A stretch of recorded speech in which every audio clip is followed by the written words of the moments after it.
Is the Rules Committee still meeting? Okay, I'm told the Rules Committee is still meeting. Clerk will read the caption to a group of privileged resolutions. Recognizing and commending Master Sergeant Patricia Baisden on the second annual Female Veterans Day at the State Capitol, honoring the life and memory of James Jim Alvin Gudger, honoring the life and memory of Ronnie Fred Thompson, recognizing and commending Barbara J. Baxter on the occasion of her retirement, honoring the life and memory of Kathy Foster Holmes Bass, recognizing and commending Audrain Jackson for being a distinguished servant leader, recognizing and commending Jimmy Bagwell, commending the Miss Georgia Peach Scholarship Pageant and the 2017 Georgia Peach Queens, recognizing and commending all Georgia Plan First communities for their outstanding and commendable community planning efforts and accomplishments, commending and congratulating Cross Womack, recognizing and commending Oconee County's Teacher of the Year, recognizing and commending Clark County's Teacher of the Year, commending the volunteers of the Civil Air Patrol for their service to citizens of Georgia, and recognizing March 21st, 2018 is Civil Air Patrol Day at the State Capitol, recognizing and commending the Joseph B. Whitehead Boys and Girls Club, recognizing and commending Mr. James Stephen Hinson Sr. on his formidable patriotic civil-mindedness and service. Recognizing November 2018 is Diabetes and Cardiovascular Disease Awareness Month at the State Capitol. Recognizing and commending Bagley Middle School for being recognized as a Georgia Lighthouse School to watch. Honoring the outstanding career in public service of Chief Magistrate L. Gail Buckner upon her retirement, honoring Chief Gary Eugene Sparks for his outstanding public service, honoring Sheriff Tim Pounds on his outstanding public service, and for other purposes. That completes the reading of the privileged resolutions. Is there objection to adopting the privileged resolutions? The chair hears none and the resolutions are adopted. I hope that you will join me in welcoming back to the floor of the House former state representative and now Judge Regina Quick.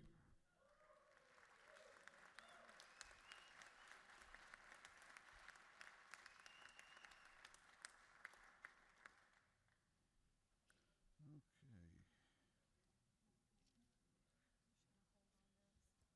Yeah. I didn't. I need the original. Yeah, let me send hot.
May have to call on Representative Sharper to sing while we're waiting.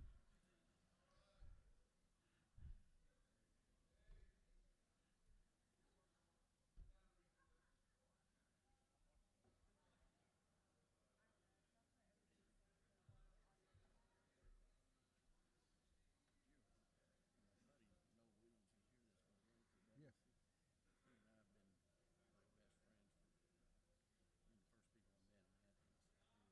together since '96. Yeah, Buddy Harden said y'all were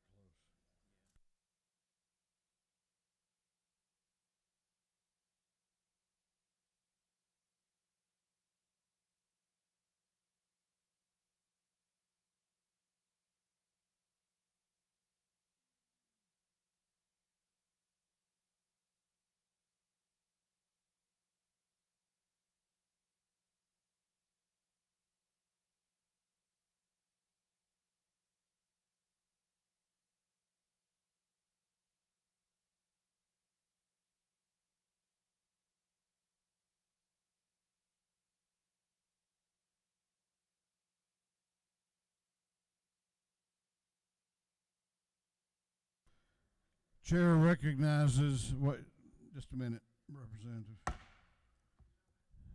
House will be in order. Representative Carpenter has an afternoon order that I think you'll want to pay attention to. Chair recognizes Representative Casey Carpenter. Thank you, Mr. Speaker. Just wanted to let you guys know, you may be hearing there was an incident today involving a gun at Dalton High School in my district. Just want to let you know that all the kids are safe. A teacher apparently barricaded himself in the room between class schedules and pulled the trigger. No one's hurt. He's in custody. Everybody's okay, but it's just another poignant point about what we have going on in this nation right now, and there needs to be some real conversations about it. And I appreciate what the Speaker and Appropriations has done to earmark the $8 million, and I hope that the chamber across the way will do the same. Thank you.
Okay, the Rules Committee is drifting back in slowly. All except for Representative Al Williams, full of energy.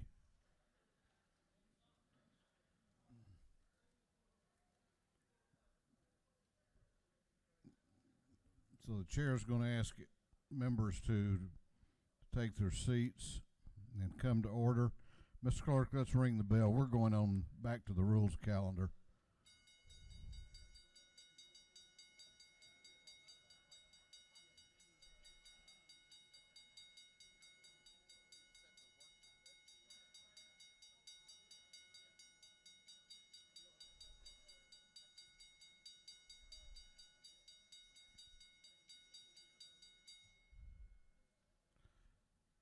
All right, we're going back onto the rules calendar and take up some measures. Try to pick the pace up. At the rate we're going, we're not going to be out until 6 o'clock tonight.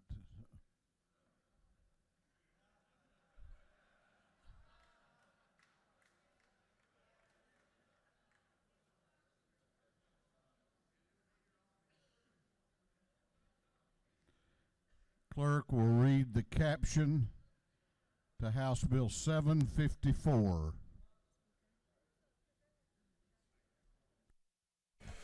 House Bill 754 by Representative Shaw, the 176 and others being titled an act to amend Title 33 of the official code of Georgia annotated relating to insurance so as to provide for the division of a domestic insurer into two or more resulting domestic insurers. This bill having referred to the Committee on Insurance, that committee recommends that this bill do pass by committee substitute. Chair recognizes Chairman Shaw to present the bill. Thank you, Mr. Speaker, members of the House. This afternoon, I bring you House Bill 754, and you'll have to excuse my voice once again. House Bill 74 is an insurance bill. It came through Chairman Smith's committee that deals with, it affects our domestic reinsurers here in the state. We have a number of these domestic reinsurers that we're happy that they call Georgia home. What this bill would do would be able to allow those insurers to divide into two or more companies. So the way insurance works, particularly in this reinsurance side, if you've got a block of business in a certain class of business or a certain industry, and you feel like that particular portion of your risk portfolio is not something that's profitable or something that you're able to manage appropriately as well as someone else, so this would allow them to basically merge that into another company or sell that particular portion of their company off without having to sell their entire book of business. All of the regulations currently in place through the Department of Insurance that affect insurers in terms of approving any type of new company or a merger or sale would remain in place. So if a company decided to spin off a portion of their business, all of those regulations would still be in place. The department has reviewed the bill, and they feel that they have all necessary authority to approve or deny any division-related transactions such as this. Mr. Speaker, that's the bill, and I'll be glad to answer a question if there are any. You have no questions. All right, I ask for your favorable consideration. Thank you. Is there any objection to the previous question being ordered? The chair hears none. The previous question is ordered. Is there any objection to adopting the committee substitute? The chair hears none. The committee substitute is adopted. Is there any objection to agreeing to the report of the committee, which was favorable to the passage of the bill? The chair hears none. The report of the committee is agreed to. Shall this bill now pass? All those in favor of the passage of House Bill 754 will vote aye. Those opposed will vote no, and the clerk will unlock the machines.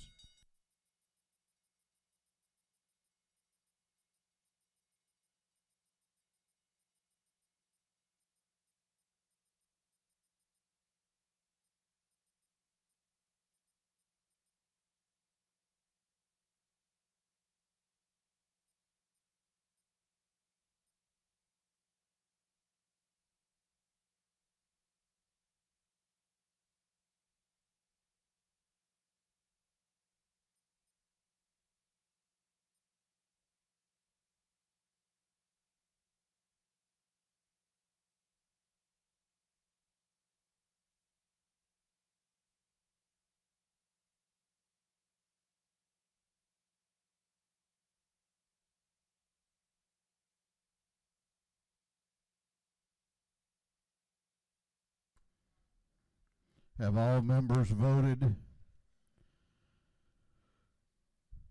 Have all members voted? If so, the clerk will lock the machine on the passage of House Bill 754. The ayes are 173, the nays are 0. This bill, having received the requisite constitutional majority, is therefore passed. Clerk will read the caption to House Bill 489. House Bill 489 by Representative McCall of the 33rd and others to be entitled an act to amend Title 36 of the official code of Georgia annotated relating to local government so as to provide that a Georgia procurement registry shall be used in addition to the official legal organ and other media outlets for advertisement of certain bid opportunities for goods and services in public works construction contracts by a county. This bill having referred to the Committee on Government Affairs, that committee recommends that this bill do pass by committee substitute. Chair recognizes Chairman McCall to present the bill. Thank you, Mr. Speaker, members of the House. House Bill 489 attempts to address some issues that were raised during Representative Laricchia's Construction Management Study Committee this past year. It requires state and local public works contracts to be advertised on Georgia DOAS procurement registry free of charge to the contractors and to the public entity advertising. It allows for additional advertisements also in the legal organ or any internet site that they choose. If this becomes law, it will give the contractors one place to go to check on the contracts that are being sought by local governments. And that would be the Georgia Procurement Registry, and this deals with county, municipal, and school boards being able to do that for goods and services valued around $10,000, and then construction contracts $100,000 or more. So all it does is allow for more people to be able to check on what the contracts are and bid on them. I appreciate you voting for it. Mr. Speaker, there's no questions. No questions. Thank you. Is there any objection to the previous question being ordered? The chair hears none. The previous question is ordered. Is there any objection to adopting the committee substitute? The chair hears none. The committee substitute is adopted. Is there any objection to agreeing to the report of the committee, which was favorable to the passage of the bill? The chair hears none. The report of the committee is agreed to. Shall this bill now pass? All those in favor of the passage of House Bill 489 will vote aye. Those opposed will vote no, and the clerk will unlock the machines.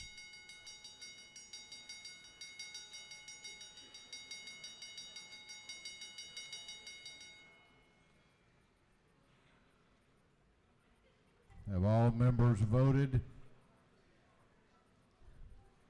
Have all members voted? If so, the clerk will lock the machines. On the passage of House Bill 489, the ayes are 172. The nays are 0. This bill, having received the requisite constitutional majority, is therefore passed.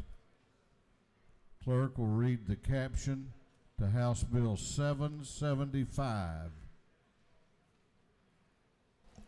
House Bill 775 by Representative Paulo, the 32nd, to be entitled an act to amend Chapter 39A of Title 43 of the official code of Georgia annotated relating to real estate appraisers so as to change certain provisions relating to real estate management companies. This bill having referred to the Committee on Regulated Industries. That committee recommends that this bill do pass by committee substitute. Chair recognizes Chairman Alan Powell to present the bill. Thank you, Mr. Speaker, and ladies and gentlemen of the House. I bring a bill that's a whole lot simpler than the earlier one today. This is a bill, House Bill 775 is an effort to put the Georgia Real Estate and Appraisers Board in sync with the federal government. And let me give you just a short background of this. Back prior to 2010, when the Dodd-Frank bill was passed, there was such a close relationship between appraisers mostly the appraisal management companies. It's the third-party intermediaries between appraisers and the lenders. They had basically set new standards for those folks to have a separation and a barrier between those appraisers and the lenders. In Georgia at that time in 2010, we joined into the requirements of what was asked. Now the reason we've done this is that if we don't pass this to put Georgia in sync with the federal code on appraiser management companies, then the appraisers board will have nothing. The Georgia Real Estate and Appraisers Board would have no control over these appraisal companies. So it's either let the feds govern them or let the Real Estate and Appraisers Board. And that's what this bill is simply what it does. It just authorizes Georgia under those statutes to be in sync with the federal requirements so that we can regulate our own business in the state of Georgia. Mr. Speaker, I'd be glad to answer any questions, but I'd certainly appreciate your consideration for this bill. You have no questions.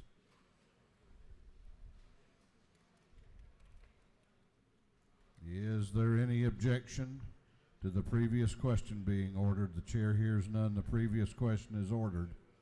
For what purpose does Chairman Dempsey rise?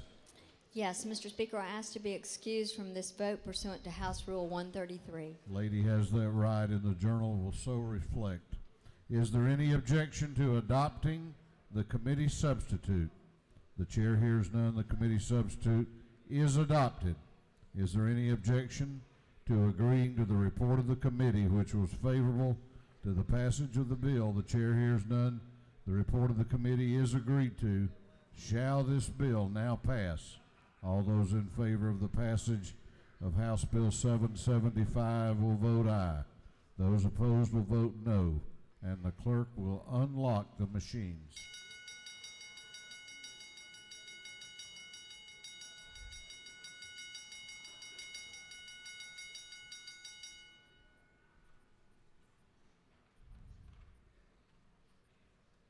Have all members voted? Have all members voted? If so, the clerk will lock the machines on the passage of House Bill 775. The ayes are 172, the nays are 0. This bill, having received the requisite constitutional majority, is therefore passed. Clerk will read the caption to House Bill 791. House Bill 791 by Representative Abstration of the 104th and others, to be entitled an act to amend Chapter 21 of Title 50, the Official Code of Georgia annotated relating to waiver of sovereign immunity. This bill having referred to the Committee on Judiciary, that committee recommends that this bill do pass by committee substitute. Chair recognizes Representative Abstration to present the bill. Thank you, Mr. Speaker. Ladies and gentlemen of the House, today I bring to you House Bill 791. This legislation was introduced following several years after court opinions that have been made about the right of citizens to file suit to make recovery against the government. And as you have heard Chairman Willard speak about before, unless the government has consented to, the state has consented to suit, then those suits might be prevented due to something called sovereign immunity. This seeks to address that. It's a bill that has been crafted in the Judiciary Committee with amendments and substitute from that committee. Would ask for your favorable consideration. Thank you, Mr. Speaker. I'll be happy to answer any questions.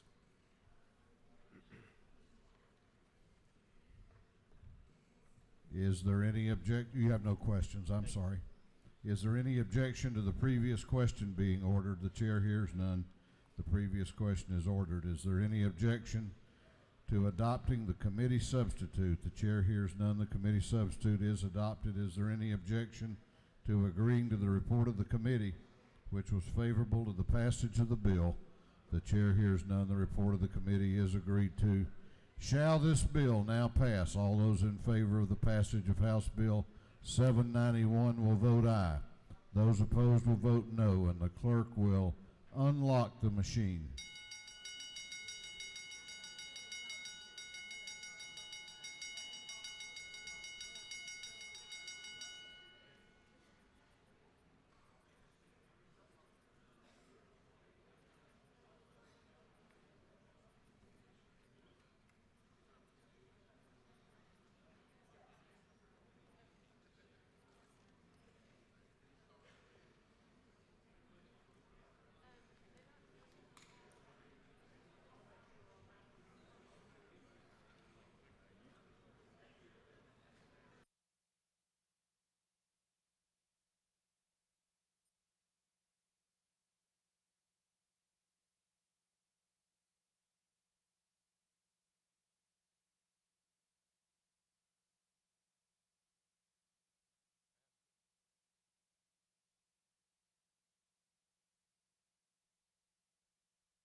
Have all members voted? Have all members voted? If so, the clerk will lock the machine. On the passage of House Bill 791, the ayes are 177, the nays are 0. This bill, having received the requisite constitutional majority, is therefore passed. Clerk will read the caption to House Bill 878.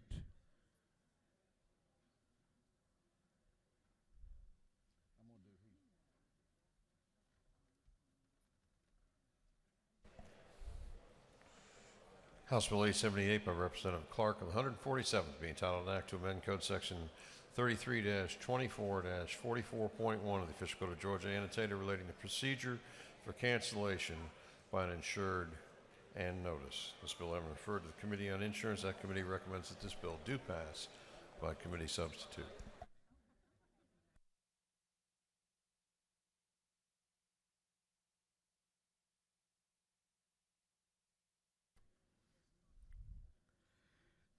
House Bill 878 was considered on yesterday's Monday's legislative calendar.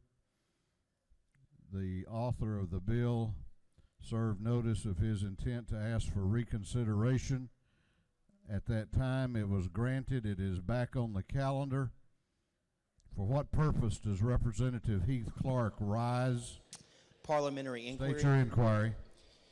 Is it not true that the state of Georgia is one of only 3 states that do not allow this under their code? If the gentleman so states, I'm sure he believes that to be true. Further inquiry. State your inquiry. Is it also not true that all of the insurance and independent agent trade organizations are in support of this, as well as the Department of Insurance has no objection? Again, if the gentleman so states, I'm sure that he believes that to be true. Thank you. Is there any objection to the previous question being ordered? What purpose does Representative Bentley rise? Parliamentary inquiry. State your inquiry. Mr. Speaker, is it not true that the funeral industry is in support of this legislation? We've had a chance to discuss this and learn that this piece of legislation, House Bill 878, will not have a negative impact on the funeral industry. Well, we might just want to vote it by acclamation then, don't you think?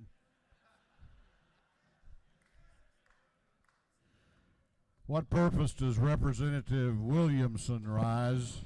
Thank you, Mr. Speaker. Is it not true that Chairman Caldwell did a marvelous job of putting a big old question mark in this member's mind, as many others, but upon further examination of this measure, it enjoys wide bipartisan support, and no one other than the learned member to whom I've talked is objected to it. Thank you, Mr. Speaker.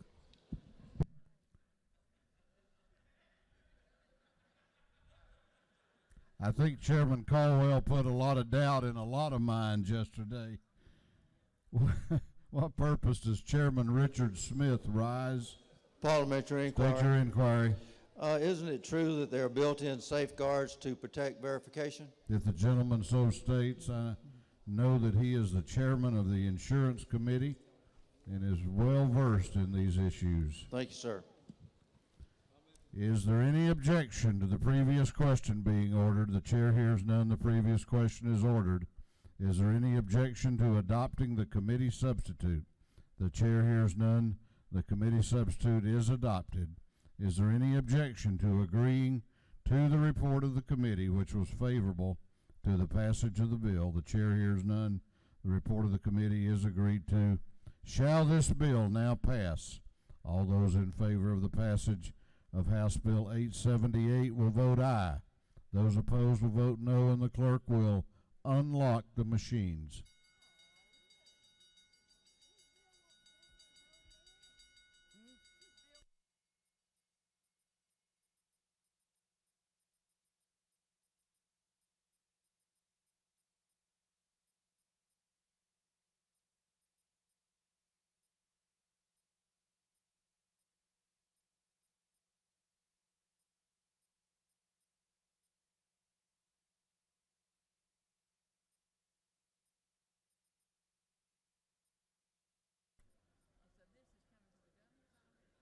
they have an interest in it because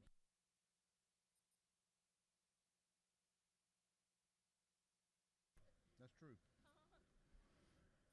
Have all members voted? Have all members voted? If so, the clerk will lock the machine. On the passage of House Bill 878, the ayes are 127, the nays are 44. This bill, having received the requisite constitutional majority, is therefore passed.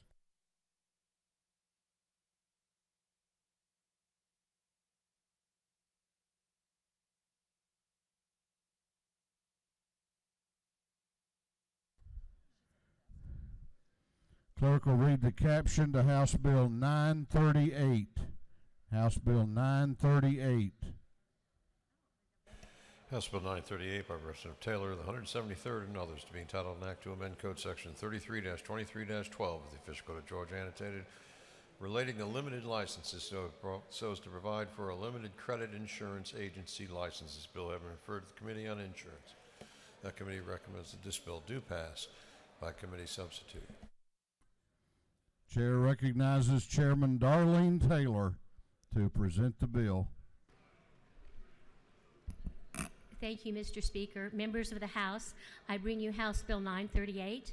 This is an insurance department bill continuing their efforts to modernize and streamline their process. It applies only to limited credit insurance agent licensing.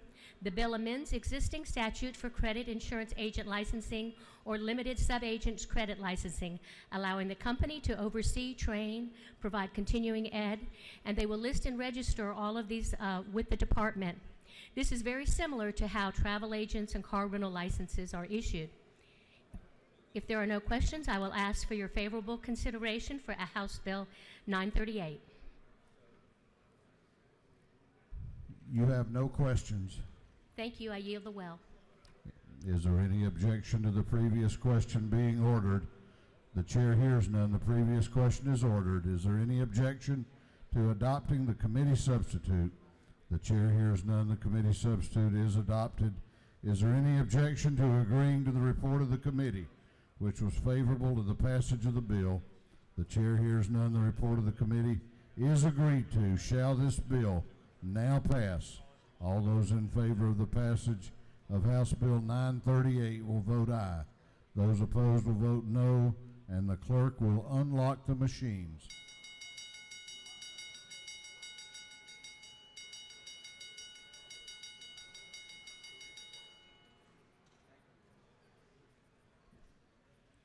Have all members voted? Have all members voted? If so, the clerk will lock the machines on the passage of House Bill 938. The ayes are 167, the nays are 5. This bill, having received the requisite constitutional majority, is therefore passed. Clerk will read the caption to House Bill 940.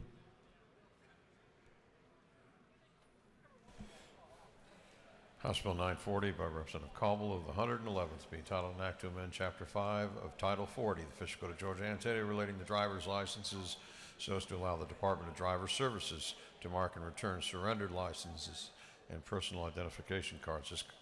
This bill having been referred to the Committee on Motor Vehicles, that committee recommends that this bill do pass.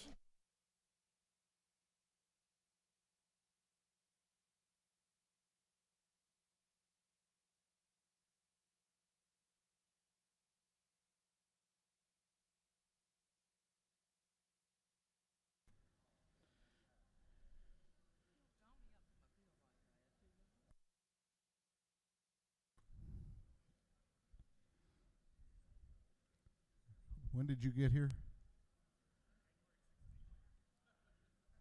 January when? 16th. Two bills. Two bills. Tell you what, hot. Chair recognizes Representative Caldwell to present the bill. Thank you, Mr. Speaker. Ladies and gentlemen of the House, I bring before you House Bill 940, related to the issuance of temporary renewal driver's licenses. This bill provides for a simple change that would provide some operational flexibility as requested by the Department of Driver Services as they transition from the current temporary paper license process to a new process whereby they will mark expired licenses and issue a receipt. The transition has required more time than anticipated, and HB 940 would allow the Department of Driver Services to operate under both the old process and slowly transition to the new. If there are no questions, I'd ask for your favorable consideration for House Bill 940. You have a question. Do you yield? I do.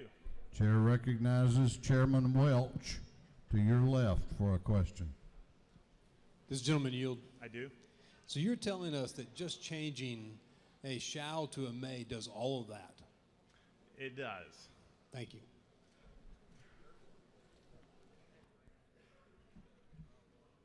No further questions. Thank you, Mr. Speaker. Is there any objection to the previous question being ordered? The chair hears none. The previous question is ordered. Is there any objection to agreeing to the report of the committee, which was favorable to the passage of the bill? The chair hears none. The report of the committee is agreed to. Shall this bill now pass? All those in favor of the passage of House Bill 940 will vote aye. Those opposed will vote no, and the clerk will unlock the machines.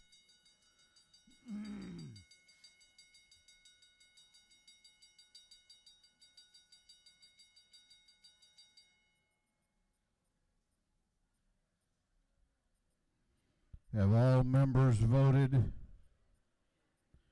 Have all members voted?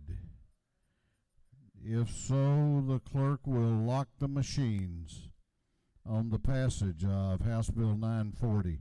The ayes are 171, the nays are 0. This bill, having received the requisite constitutional majority, is therefore passed. Clerk will read the caption to House Bill 831. House Bill 831 by Representative Rogers, the 10th, being titled an act to amend Chapter 9 and Title 49 of the Official Code of Georgia, annotated, relating the transfer division of rehabilitation services to the Department of Labor, so as to establish the Employment First Georgia Council and to provide for legislative findings and declarations. This bill having referred to the Committee on Industry and Labor, that committee recommends that this bill do pass by committee substitute. Chair recognizes Representative Rogers to present the bill. Thank you, Mr. Speaker. Ladies and gentlemen, I have today for you House Bill 831, which is the Georgia Employment First Act. This is a bill that comes as a result of a study committee that was created by this body a couple of years ago that Chairwoman Dempsey chaired, and this is a recommendation that comes from them. The goal of this act is pretty simple. What it does is it provides opportunities to those that are in the disability community, so that if they choose to work, they have the chance to go as far as they want to go. Employment First legislation would establish employment as the first and the preferred option for individuals receiving publicly funded services. Let me be very specific about this. It does not in any form or fashion mandate anyone work, nor does it mandate that any individual change jobs. Its intent is not to negatively impact anybody that's in the program right now, but to let everyone know that they have an opportunity. Quite simply, what it does is it creates a council, the Georgia First Council, composed of 14 members appointed by the governor, and these people will make recommendations to the legislature for positive change for the disabled community, and give them the option to consider employment as their first option. I will say this, there was some concerns voiced by some different people, and I want to give a public shout out to Chairman Werkheiser and his committee, who did a great job. We got everybody together, and we worked out all the language on this, and everybody's on board. It's an opportunity to let people know that employment is an opportunity and an option for everyone, and I think it's a great bill, and I would ask your favorable consideration. Mr. Speaker, if There are no questions. I'll yield the well. Otherwise, I'll stand for questions. Yeah. Does that make sense? You have no questions. Thank you. I yield the well and ask for your favorable consideration of HB 831. Is there any objection to the previous question being ordered? The chair hears none. The previous question is ordered. Is there any objection to adopting the committee substitute? The chair hears none. The committee substitute is adopted. Is there any objection to agreeing to the report of the committee, which was favorable to the passage of the bill? The chair hears none. The report of the committee is agreed to. Shall this bill now pass? All those in favor of the passage of House Bill 831 will vote aye. Those opposed will vote no, and the clerk will unlock the machine.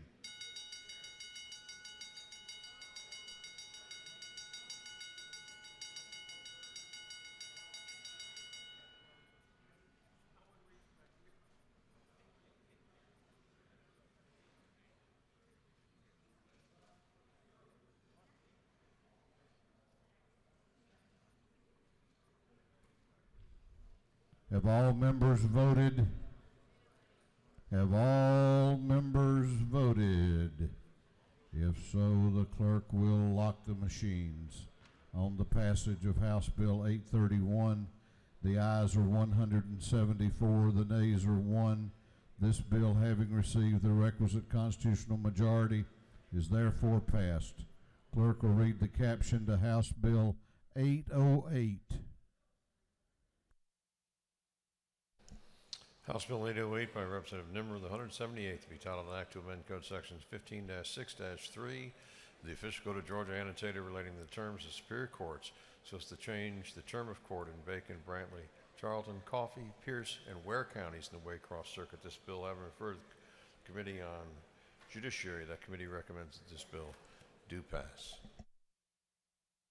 Chair recognizes Chairman Nimmer to present the bill. Thank you, Mr. Speaker. Ladies and gentlemen of the House, I bring before you for your consideration House Bill 808. Again, this is another Waycross Judicial Circuit bill. It deals only with that circuit. It is not a statewide bill, and this is simply a calendar change of the days they will be in court. The entire delegation for the Waycross Judicial Circuit has signed off on this bill. All 6 counties in the circuit have agreed to it. Mr. Speaker, if there are any questions, I'd be glad to yield. There are no questions. Thank you, sir. I ask for your favorable consideration. Is there any objection to the previous question being ordered? The chair hears none. The previous question is ordered. Is there any objection to agreeing to the report of the committee, which was favorable to the passage of the bill? The chair hears none. The report of the committee is agreed to. Shall this bill now pass? All those in favor of the passage of House Bill 808 will vote aye. All those opposed will vote no, and the clerk will unlock the machines.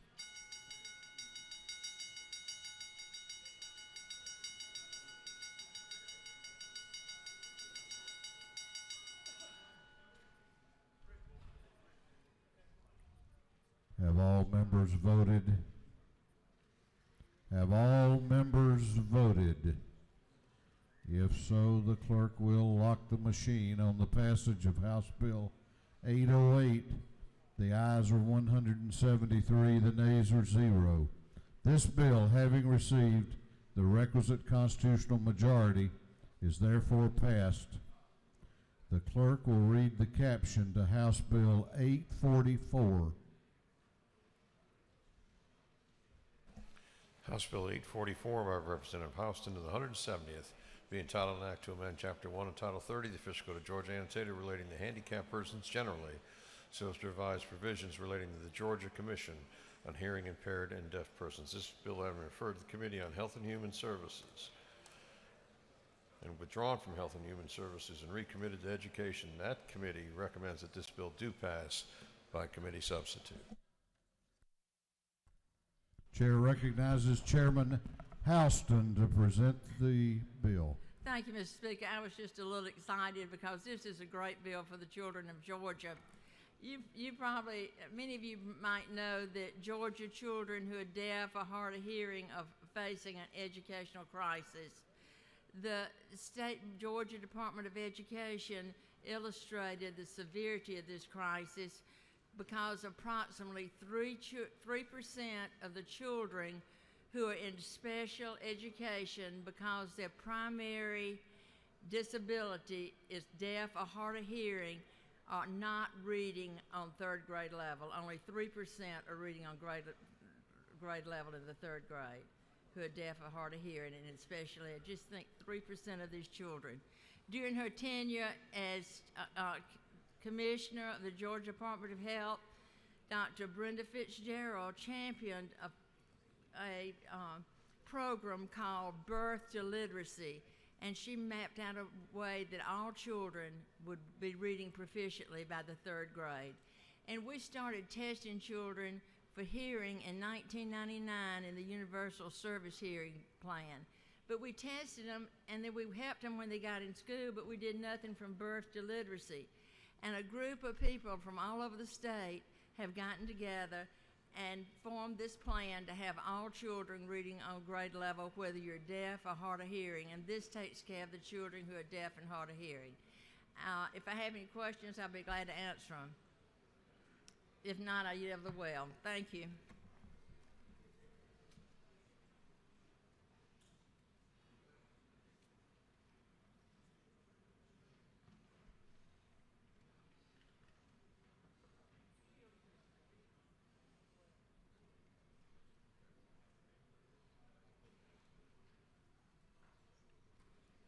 Is there any objection to the previous question being ordered? The chair hears none. The previous question is ordered. Is there any objection to adopting the committee substitute? The chair hears none. The committee substitute is adopted. Is there any objection to agreeing to the report of the committee, which was favorable to the passage of the bill? The chair hears none. The report of the committee is agreed to.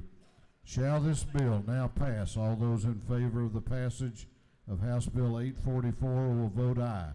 Those opposed will vote no, and the clerk will unlock the machines.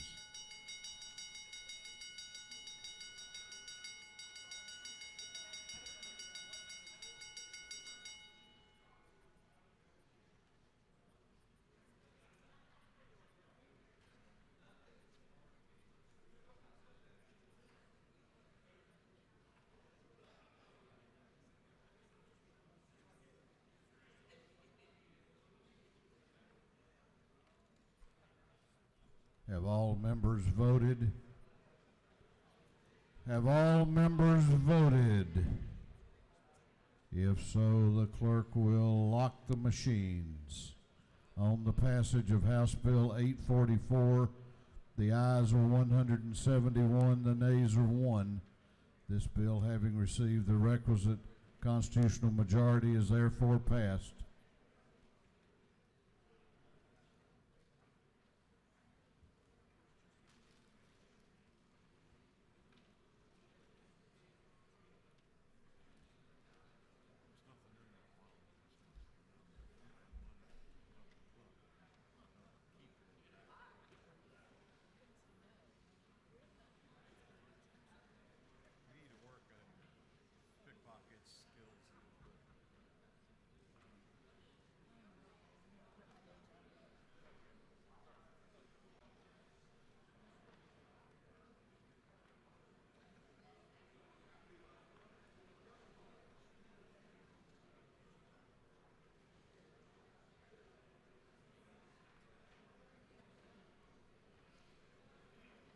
Clerk will read the caption to House Bill 759. House Bill 759 by Representative Turner of the 21st. To be entitled an act to amend Code Section 20-2-2114 of the Official Code of Georgia, annotated relating the qualifications for the Georgia Special Needs Scholarship Program so as to revise the prior school year requirement and to provide for related matters. This bill having referred to the Committee on Education, that committee recommends that this bill do pass. Chair recognizes Representative Turner to present the bill. Thank you, Mr. Speaker. I bring before you HB 759, which is a tweak to the Special Needs Scholarship eligibility. There are 4 criteria for meeting eligibility. This bill would say that once you've met those 4, that you would maintain your eligibility going forward into the future. If there are any questions, Mr. Speaker, I'll yield. You have no questions. Thank you. I'd ask for your favorable Is there consideration. any objection to the previous question being ordered? The chair hears none. The previous question is ordered. Is there any objection to agreeing to the report of the committee, which was favorable to the passage of the bill? The chair hears none. The report of the committee is agreed to. Shall this bill now pass? All those in favor of the passage of House Bill 759 will vote aye. Those opposed will vote no, and the clerk will unlock the machines.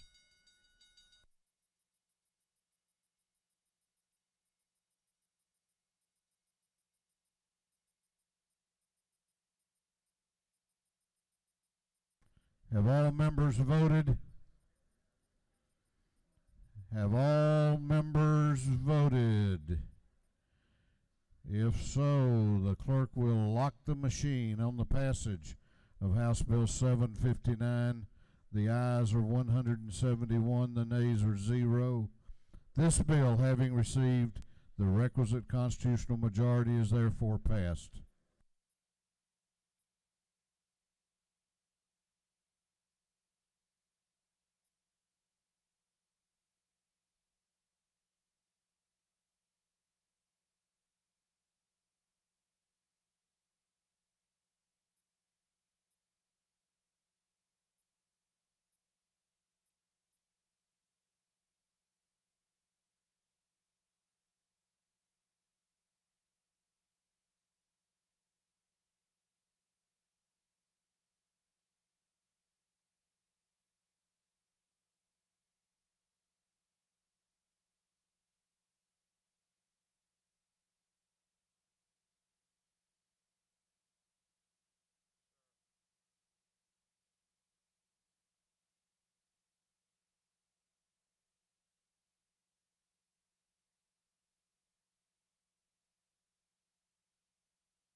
Clerk will read the caption to House Bill 811.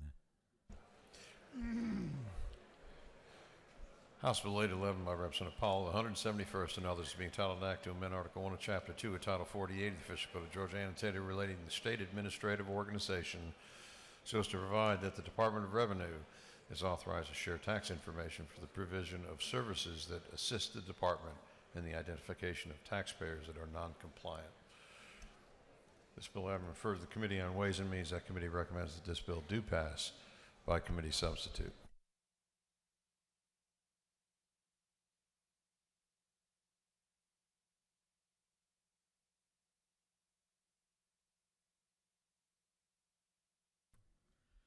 Chair recognizes the chair of the Ways and Means Committee, Chairman Jay Powell, to present the bill. Thank you, Mr. Speaker. This is House Bill 811. Many of you at home, or before you became legislators and certainly after you've become legislators, have heard complaints from a lot of your citizenry at home about people that they feel are not paying sales tax, and why should I, as a business person, collect and remit sales tax when other people are not? This bill is directed towards that issue. It allows the Department of Revenue to contract with one or more data analytics companies to identify taxpayers which are non-compliant in remitting sales taxes. The estimates we heard in committee when we heard this bill, that it could be as many as 10 to 15% of sales taxes are not being remitted correctly. If you look at the amount of revenue that the state of Georgia is receiving from sales taxes, which is about $9 billion a year, 10% is a significant amount of money. This could be $900 million to the state, $750 million to local governments, purely because of non-compliant taxpayers. This is a good bill. I'd be happy to answer any questions and would appreciate your favorable consideration of the bill. You have no questions. I will yield the will. Is there any objection to the previous question being ordered? The chair hears none. The previous question is ordered. Is there any objection to adopting the committee substitute? The chair hears none. The committee substitute is adopted. Is there any objection to agreeing to the report of the committee, which was favorable to the passage of the bill? The chair hears none. The report of the committee is agreed to. Shall this bill now pass? All those in favor of the passage of House Bill 811 will vote aye. Those opposed will vote no, and the clerk will unlock the machines.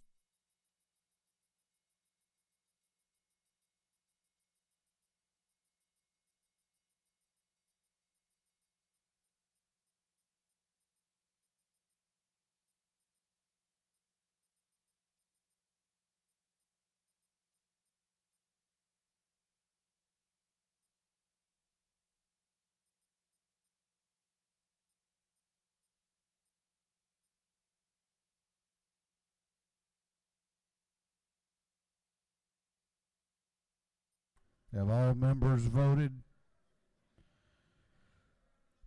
Have all members voted? If so, the clerk will lock the machines on the passage of House Bill 811. The ayes are 170. The nays are 0. This bill, having received the requisite constitutional majority, is therefore passed. Clerk will read the caption to House Bill 696.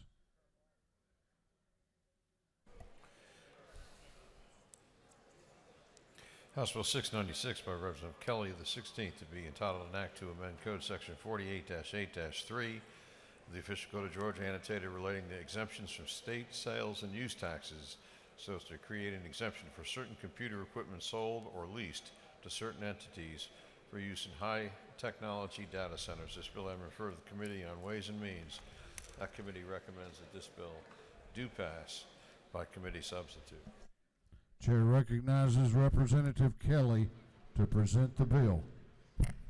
Thank you, Mr. Speaker. Members of the House, I come before you today with House Bill 696, which modernizes Georgia's tax policy for how we treat data centers in our state.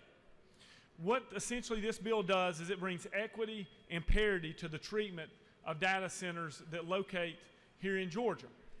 And I say that because right now there exists a current sales tax exemption for what's known as single tenant data centers. However, the way the industry is evolving, we're seeing more and more what's called multi-tenant data centers.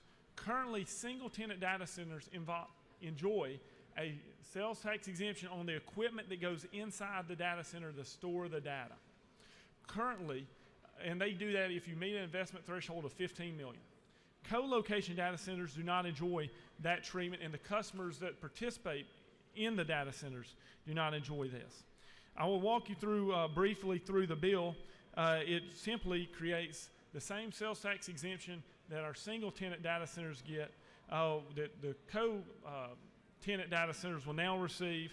It has some oversight provided by our Department of Revenue commissioner, as well as some reporting requirements to make sure that they meet an investment threshold of $250 million over a 10-year plan, and there's a 10-year sunset in this bill. And several people have asked me where we came up with the $250 million investment threshold, and it's a simple answer. We're trying to encourage significant investment, and we pull that number from our projects of regional significance dollar amount through the Georgia Department of Economic Development. But we're also trying to protect our state revenues. And we put the 10-year sunset in place so that we would have time to prove the merit of this policy and to give options if ever a time comes that we need to lower that threshold as well. I'll say that all the border states around Georgia have this policy.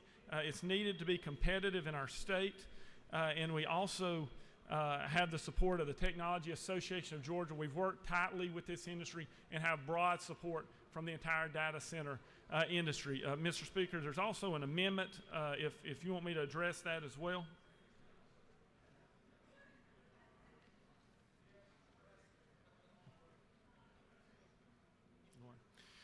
Chairman Powell's offered an amendment in rules that I'll go in and touch on that clarifies through the versions of the bill that the 250 million minimum threshold is in terms of the entire investment, the design and the construction of the building, and the equipment that goes in it. That can all be used to get to $250 million. But only the computer equipment and the actual data equipment is what enjoys the exemption. Mr. Speaker, I'll be glad to yield for any questions.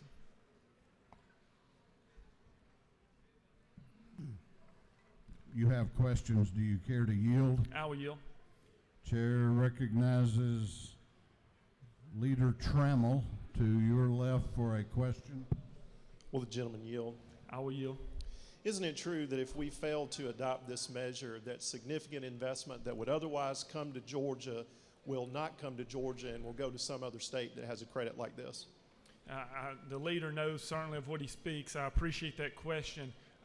Georgia would certainly miss out on investment if we fail to adopt this measure. And I want to mention that it's important for us to have a strong technology ecosystem in Georgia. It benefits us as we're trying to expand rural broadband. It helps deliver rural health care solutions, and I appreciate that question. Will the gentleman further yield? I'll further yield. Isn't it true that I support this bill because I believe, like you do, that that type of investment is good for Georgia? Certainly the gentleman knows of what he speaks, and I'm glad to have your support. Thank you. Do you further yield? I'll yield. Chair recognizes the chairman of the Ways and Means Committee, Chairman Jay Powell, to your right for a question. Will the gentleman yield? I will yield. Is it not true that already in state law, a $15 million data center is subject to no sales tax? The gentleman certainly knows what he speaks. And in these co-location facilities, if they had 10 or 20 or 30 tenants that had more than $15 million investment, all of those tenants would be subject to no sales tax. Isn't that true? The gentleman knows what he speaks, yes. All right, and isn't it further true that the only thing that this bill does is when you aggregate all of those tenants in a co-location center, that it allows the owner of the center to take into account those investment by other people who are already getting a sales tax exemption, to allow them to get a sales tax exemption on cooling equipment, backup generators, and their own computer equipment. So it's not a new tax exemption except for that extra equipment in the co-location center. The chairman certainly is correct there. And you've hit on the point that as we see the industry continue to evolve, that's why this change is necessary. We're not seeing as many single tenant locations, and we want the co-location, the multi-tenant facilities to participate in that same exemption that's offered to provide equity and fairness across our tax code. Thank you. Thank you, Mr. Speaker. I know there's others signed up to speak on the measure, but I would ask for this House's favorable consideration, and let's make sure that we'll continue to keep Georgia the #1 state in the nation of which to do business. And I'll yield the well. Gentleman has yielded the well. Chair recognizes Representative Turner to speak to the bill.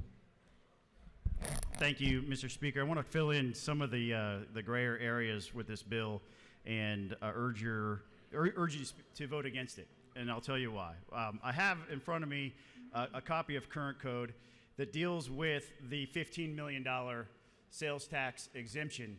It is for specifically hardware purchased up to $15 million, or at the $15 million mark. You have to exceed that to get the sales tax exemption. Let me explain how a co-location would actually meet that threshold. They would have to refresh basically all of their gear at once. What is happening in the technology industry is that things are getting smaller, faster, they are taking up less space. You need less of a data center to do twice as much as you did just a year ago. That's the nature of this business. Hardly anybody reaches to the $15 million in capital expenditures for hardware anymore. It just rarely happens because the gear is getting cheaper and faster and is becoming more of a commodity. So the question becomes then, why wouldn't we just do this for everybody? The bill that's before you does not include that hardware. It actually, in lines 56 through 61, talks about the data center hardware, the generators, what it takes to construct. In order to get to $250 million, which is the crux of this matter, you have to basically have a new construction project. You're never going to get to $250 million if you are already in this business in Georgia.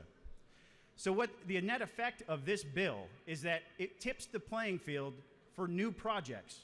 For people who are already invested in data centers here, they're never going to be able to meet this $250 million mark.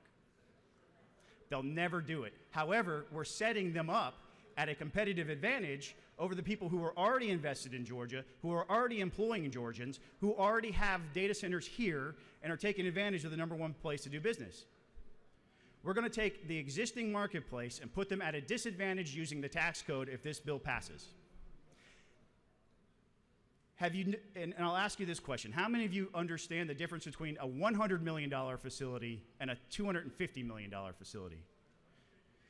You can build a whole lot more $100 million facilities. However, this tax credit wouldn't, or this tax exemption would not apply to the $100 million facility. I could build one of the nicest data centers in the Southeast for $100 million. Would not qualify.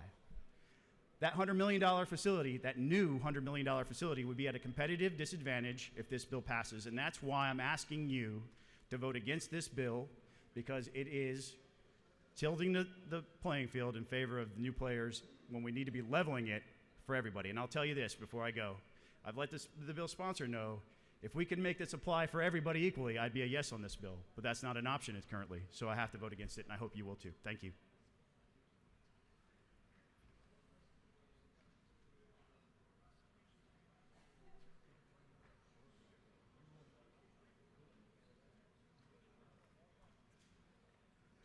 Chair recognizes Representative Todd Jones to speak to the bill. Thank you, Mr. Speaker. Members of the House, I come before you asking you for your consideration to vote no on this bill. The reason I do that is this. For those of you who know me, you know I've been in tech over 20 years. For those of you who don't know, you just learned it. The fact of the matter is that technology here in Georgia, I agree with the bill's sponsor. We need to improve the technology ecosystem. We do not do that by limiting competition. We do not do that by picking winners and losers. Innovation is driven by competition. The market is driven by competition, by better services and lower prices. Us making this tabulation and supporting this bill basically says we're saying no to mid-tier companies, small companies. And imagine that company that right now is being gestated in Georgia Tech, the one that's thinking with that key innovation, we're going to find a way to put 10x data on 10x less space, drawing 10x less power. That company is going to be able to do tomorrow for maybe 10 million what today a company needs 300 million. Do we truly want to discourage innovation in this state? I don't think that's what we're about. People ask me all the time, when you think of how you can help legislate business in Georgia, what do you think? I think it's our responsibility to create the floor of the Roman Colosseum. Make it flat, make it even, and let everyone get in there and compete. But the idea that we're going to say that only the larger companies have the opportunity and that smaller or mid-tier company doesn't, that's not fair. On a personal note, my company does a significant amount of data downstream. We do not own a data center, for clarity. But if we thought about vertical integration, I can tell you this, it would not be to the tune of $250 million. It would be a fraction of that. And the idea that I would be at a competitive disadvantage if I decided to vertically integrate to serve my customers is patently unfair, and it's uncompetitive. We need competition. Competition will draw out the very best in Georgia and cause innovation. And for that, I ask for your consideration to vote no on this. For the record, as Representative Turner stated, if there was no limit on this bill, I would gladly be supporting Representative Kelly's bill. Thank you very much for your consideration. Thank you, Mr. Speaker. Do you yield? I'll yield for one question. I'm glad you did. Yes, sir. Chair recognizes Chairman Houston for a question. Thank you. Isn't it not true that one of the companies that will benefit from here is already chose to find Georgia as a home? I do not know that, but I'm going to assuming you know what you speak of. Is it not true that we give tax credits to entice people to come to Georgia to do business? I believe in some instances that is the case, yes. Isn't it not true that this could be not a tax credit but a tax giveaway? Thank you. You're welcome. I yield the well. Thank you, Mr. Gentleman Speaker. has yielded the well. Is there any objection to the previous question being ordered? The chair hears none. The previous question is ordered. Is there any objection? We have an amendment. There is an amendment. It is AM 430075, offered by Chairman Jay Powell. Clerk will read the amendment. Amend HB 696, LC 430223S by replacing lines 70 through 73 with the following. High technology data center minimum investment threshold means $250 million in aggregate expenditures incurred in this state between July 1st, 2018 and June 30th, 2028 on the design and construction of a high technology data center in this state and high technology data center equipment to be used or incorporated in a high technology data center in this state. This amendment is printed, distributed, and is on your desks. Is there any objection to adopting the amendment?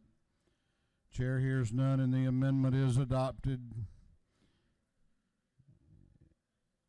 Is there any objection to adopting the committee substitute as amended? The chair hears none. The committee substitute as amended is adopted. Is there any objection to agreeing to the report of the committee, which was favorable to the passage of the bill? The chair hears none. The report of the committee is agreed to. Shall this bill now pass? All those in favor of the passage of House Bill 696 will vote aye. Those opposed will vote no, and the clerk will unlock the machines. What purpose does Representative Kelly rise? Parliamentary inquiry. State your inquiry. Mr. Speaker, isn't it true that while we've been working on this measure for over 6 months, I've heard in the current form of this bill, I've heard no complaints or negative comments from anyone in the industry.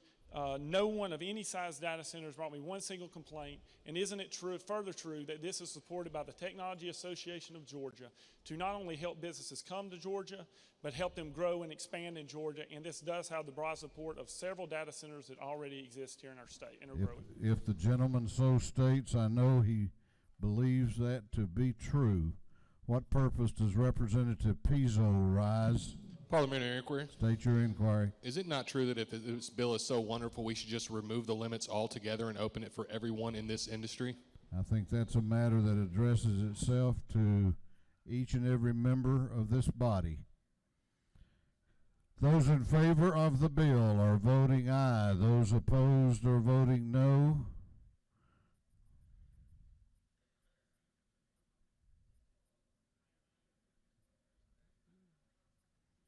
Have all members voted? Have all members voted?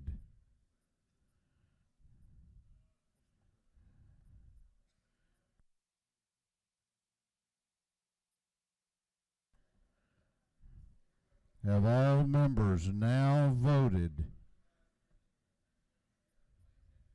If so, the clerk will lock the machines. On the passage of House Bill 696, the ayes are 82, the nays are 85.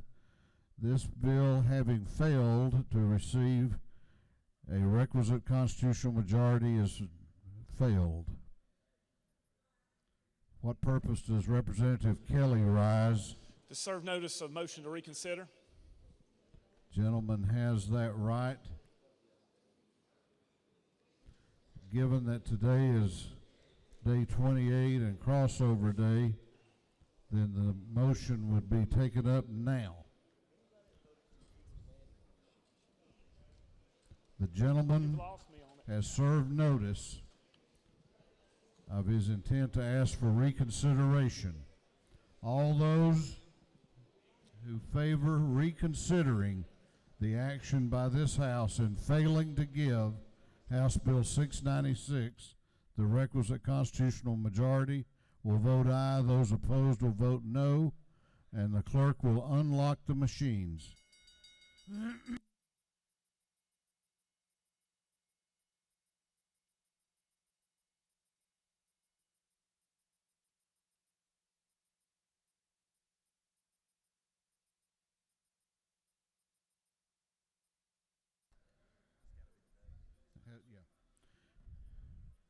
Have all members voted?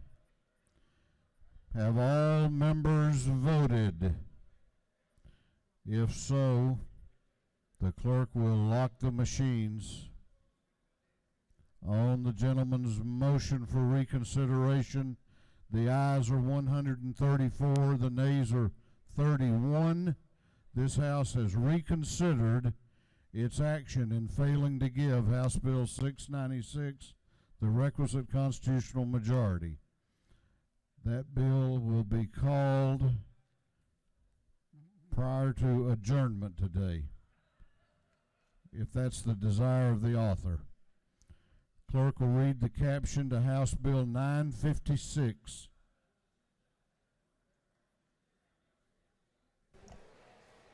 House Bill 956 by Representative Perkle, the 155th, to be titled an act to amend Chapter 50 of Title 43 of the Official Code of Georgia, annotated relating to veterinarians and veterinary technicians, so as to change certain provisions relating to definitions relative to such chapter. This bill item referred to the Committee on Agriculture and Consumer Affairs. That committee recommends that this bill do pass by committee substitute. Chair recognizes Representative Perkle to present the bill. Thank you, Mr. Speaker. I bring before you House Bill 956. This is the first rewrite of the Veterinary Practices Act in a good many years. There are a few changes to this bill. I'm not going to go through those. I'm not going to spend a lot of time. Not that it's not that important, but this day is a rather busy day, and we also have a very good process through the committee. That subcommittee thoroughly vetted the bill. It's passed unanimously by the Ag Committee with significant input from the veterinarians. But there are several definitions that are added to Article 1, which is the first part of the bill. These are necessary because of technology changes in veterinary medicine practice over the years, and it also eliminated some ambiguity in the code. Secondly, language was added to place Georgia Code in compliance with the Federal Veterinary Feed Directive, which is important regarding the public safety as it deals with food animals. Thirdly, it added continuing education requirements for licensed veterinary technicians to 10 hours every 2 years, and eliminates from Georgia Code the maximum number of veterinary technicians that a veterinarian can supervise, and quite honestly, we should have been out of that business of mandating how many veterinary technicians one veterinarian can supervise. It also provides for the veterinary board to issue a temporary license to military spouses and service members. Now, I've outlined what this bill does. What it does not do: it does not further limit the ability of livestock producers to perform animal husbandry practices on their livestock. In common parlance, if my neighbor calls me on a Saturday night to help pull a calf, I can still do so. Mr. Speaker, that's HB 956. You have a question if you care to yield. Yes, sir, I will. Chair recognizes Chairman Tom Taylor to your right for a question. My friend Noel, will you yield? Absolutely. So just for those of us who don't live in rural areas, how did this come through the committee process? What was the vote in the committee? What was the vote in the committee? Yes, sir. We had a subcommittee that actually vetted the bill thoroughly with the veterinarians, and then it was brought to the House Ag Committee. It was voted unanimously out of the Ag Committee. Thank you, sir. Good bill. Yes, sir. Thank you, Mr. Speaker. No further questions. Is there any objection to the previous question being ordered? The chair hears none. The previous question is ordered. Is there any objection to adopting the committee substitute? The chair hears none. The committee substitute is adopted. Is there any objection to agreeing to the report of the committee, which was favorable to the passage of the bill? The chair hears none. The report of the committee is agreed to. Shall this bill now pass? All those in favor of the passage of House Bill 956 will vote aye. Those opposed will vote no, and the clerk will unlock the machines.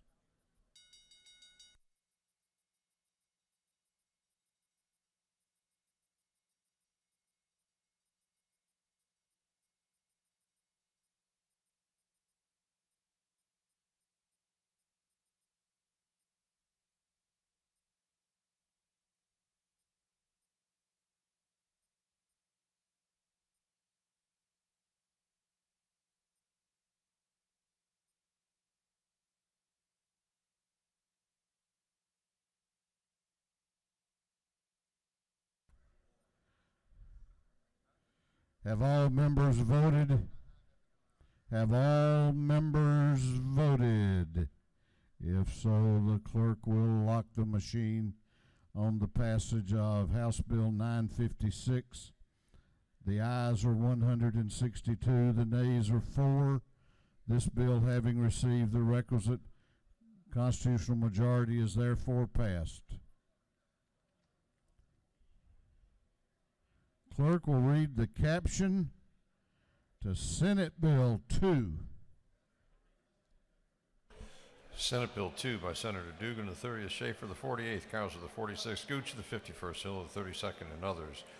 To be entitled an act to amend Chapter 60, Title 36, Chapter 1 and Title 33, Title 43, Title 50 of the Official Code of Georgia annotated relating the general provisions applicable to counties and municipal corporations, general provisions regarding professions and businesses, and state government.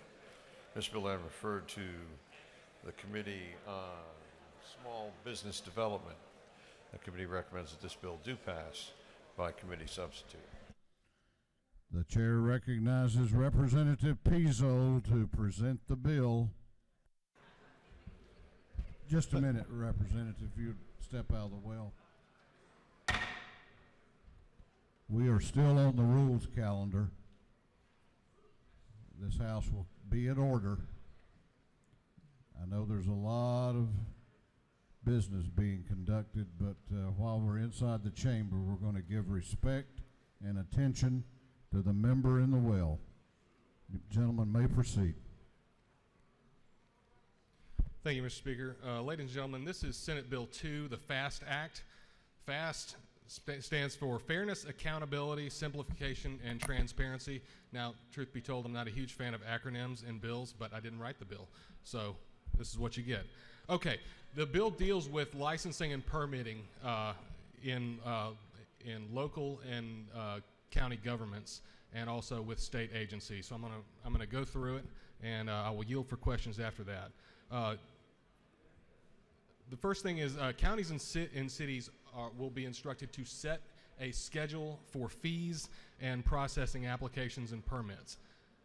It's important to reiterate that the counties and cities will be setting their own timelines and fee schedule. This is not a mandate of you must be within 30 days or 60 days. If a county wants to set a timeline of 6 months, they are free to do so.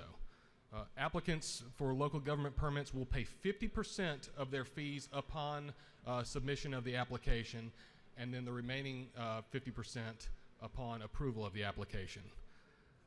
So current law gives applicants the option to engage in an approved third party if the local or county government takes longer than 30 days to complete that process. That's already, excuse me, that's already in state code. Now under this bill, if the applicant does use that third party to complete the work that the county or city would otherwise be doing, the county does not get the remaining 50% of that fee because they're not incurring any costs that are associated with that permitting process. Local and state agencies must provide an expedited process and are authorized to charge additional fees for that process. Moving on to the professional licensing board's parts of this bill, the board shall establish a transferred license, which is for Georgians that live in this state but are also licensed in another state that has similar licensing requirements. And that, of course, is unless the board determines that the license would negatively affect the health, safety, and welfare of Georgians. Also, licensing boards must give reasonable notice to licensees before making site visits, and they have to schedule site visits outside of peak operating times. And finally, when state agencies adopt new rules, they simply have to tell the people who will be affected by the rule changes. Mr. Speaker, that is the bill. Before I yield for any questions, I do want to address an amendment that has been on your desk since this morning. My friend Representative Fleming drafted an amendment that takes out everything that I just said about counties and cities. It takes all of that out of this bill. And for posterity, I'm going to mention that again so everybody who may be having a conversation hears what I'm saying. Everything that I just mentioned in this bill that has something to do with counties and city governments is no longer in this bill upon passage of the amendment, which I will not object to. I'd like to point that out. Now, Mr. Speaker, I will be happy to yield to any questions. You have some questions. I am certain of that, sir. I will yield. Chair recognizes the Majority Caucus Whip, Representative Coomer, to your right for a question. Thank you, Mr. Speaker. Gentlemen, yield. Yes, absolutely. Thank you. My question really is about state agencies. When I applied to the state to become a lawyer, I had to get approved by the State Bar of Georgia. Is it not true that under your bill, beginning with the provision at line 152, that the State Bar would have to provide me with an expedited licensing process under this bill? Hang on, you said line 152? Yes, that section there that deals with expedited. It says each state agency which imposes regulatory requirements shall establish an expedited licensing and permitting process. It doesn't stipulate what that process is. It just says that they will have a process. So is it just language that doesn't mean anything? It's just window dressing? It means something. It just says that they must have a process. It is up to each agency to set whatever process that is. So as a matter of public policy, we're requiring state agencies that may have a deliberative and lengthy process for licensing to make an expedited, shorter process for licensing and charge an extra fee for that. Depending on how lengthy their process is, yes, that's correct. If I may, just on that last point, Certainly. It really doesn't depend on how long the process is. It's just whatever process they have, they've got to come up with a shorter one if you pay an extra fee. That is correct, yes, sir. Thank you. Do you further yield? Yes, sir. Chair recognizes Chairman Knight to your right for a question.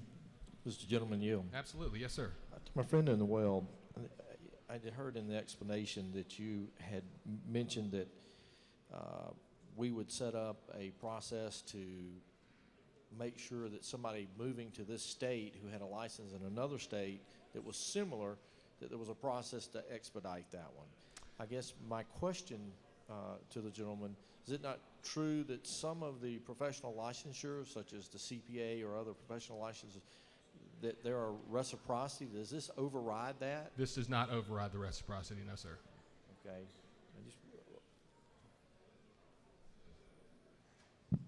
No further questions.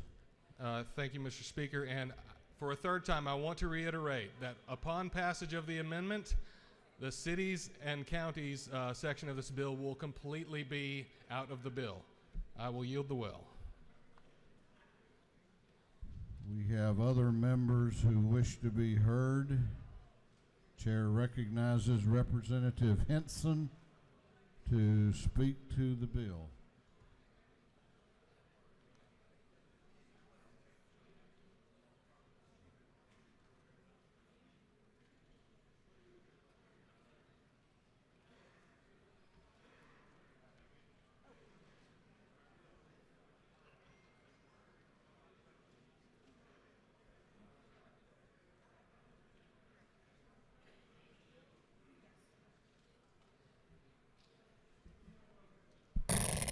Thank you, Mr. Speaker, and to my fellow colleagues.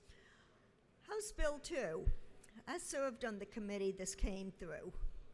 Last year, there were so many amendments that we put together, I think at the end of it, nobody knew what was in there. I mean, I'm really serious. It's one of those that reminded me of some of the older days when, you know, we'd pass it and then it'd get straightened out somewhere before it ultimately passed. ACCG and GMA have been opposed to this on a continuous basis, so I'm glad to see the city and counties taken out. I'm still very, very concerned about the licensing. And, you know, the proposed amendments that are set forth, and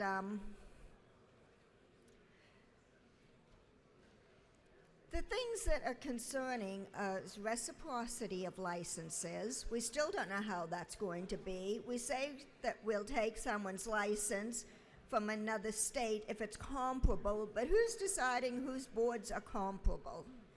I mean, this is a big thing, or is it that we don't want more of this profession in the state of Georgia or less? They also will be visiting sites. And in the bill it says that they're supposed to advise the officers of visiting sites before they go. It's sort of like telling a restaurant that you're going to go visit them so they can clean up their restaurant before they get their food inspection. And then they'll all score 100. And then also, I think it's inadvisable for a professional licensing board to be offering advice to licensees regarding waivers or variances, as such information may be easily misconstrued or misinterpreted as providing legal advice or approval to any such licensee. I urge you to vote against Senate Bill 2 in whatever form that it is finally presented to us to vote on. Thank you. I yield the well.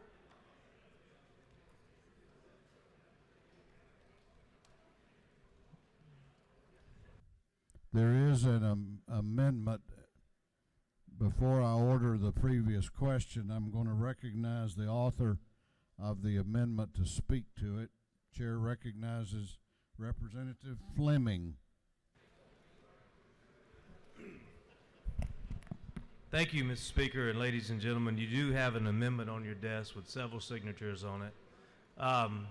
What the amendment does, as Representative Piso referenced, is it does remove the local government portion of this bill. And let me explain to you why I've offered the amendment along with all these other signers. I sincerely believe that the author of the bill and those supporters of it have good intentions. they are trying to speed up a permitting process for those people who have to get permits from our local governments. However, as you and I both know, what we intend to do doesn't really count after we vote. The only thing that matters is what's written on that piece of paper that we pass. And unfortunately, I believe the bill will have the opposite effect of what it's intended to do, and please let me explain to you what I mean by that. If the bill provides for a lawsuit, if a county or city doesn't meet getting the license out in time, if you'll look on page 3 of the bill, line 80. So what you have to do is you have to take that new law and go to your lawyer and say, okay, we can be sued for messing up. Tell us how not to be sued. And I'll ask, how long will it take you to get that permit out? What's the longest it's ever taken you? And the response may be, well, it took us 6 months one time because there were various problems and we had to work through some problems. Well, my response would be, just make it a year then. Well, once you set a time limit for government to do something, even if it's set just to avoid a lawsuit, what happens with bureaucracy? Bureaucracy tends to expand to fill the place that it exists. And the new guy that's hired next year, when he asks, how long do we have to get this permit done? Oh, it's a year. So instead of having the effect of shortening the length of the permit time, I think it will have the opposite and actually stretch it out. I would ask for you to adopt the amendment to keep those kind of unintended consequences from happening.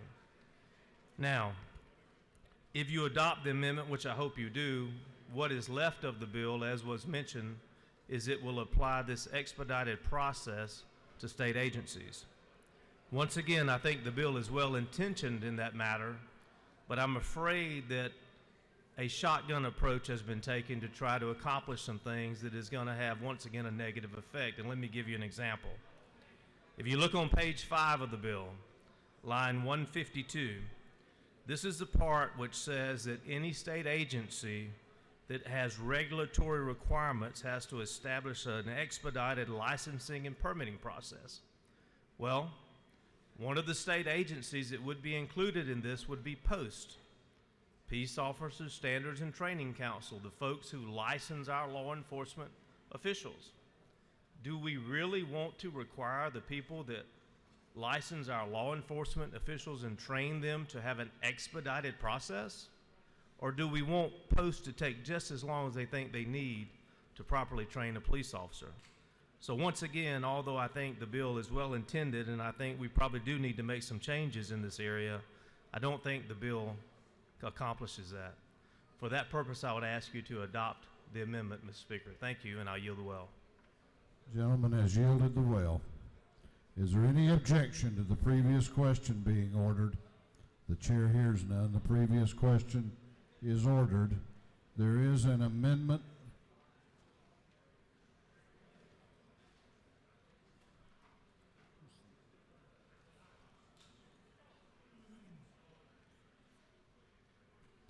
It is Amendment AM 430077ER. The clerk will read the amendment. Amend the LC 0893 ERS substitute SB 2 by replacing lines 1 through 3 with the following. To amend Chapter 1 of Title 43 and Title 50 of the Official Code of Georgia annotated relating to general provisions regarding professions and businesses and state governments. By replacing line 5 with the following, the state level, to provide for definitions, to provide for schedules of fees, and by deleting lines 19 through 84, and by redesignating sections 4 through 7 as sections 3 through 6, respectively. This amendment is printed, distributed, and on your desks. Is there objection to the adoption of the amendment? There is objection. Does the gentleman move? Gentleman moves. All those in favor of the amendment will vote aye. Those opposed will vote no, and the clerk will unlock the machines.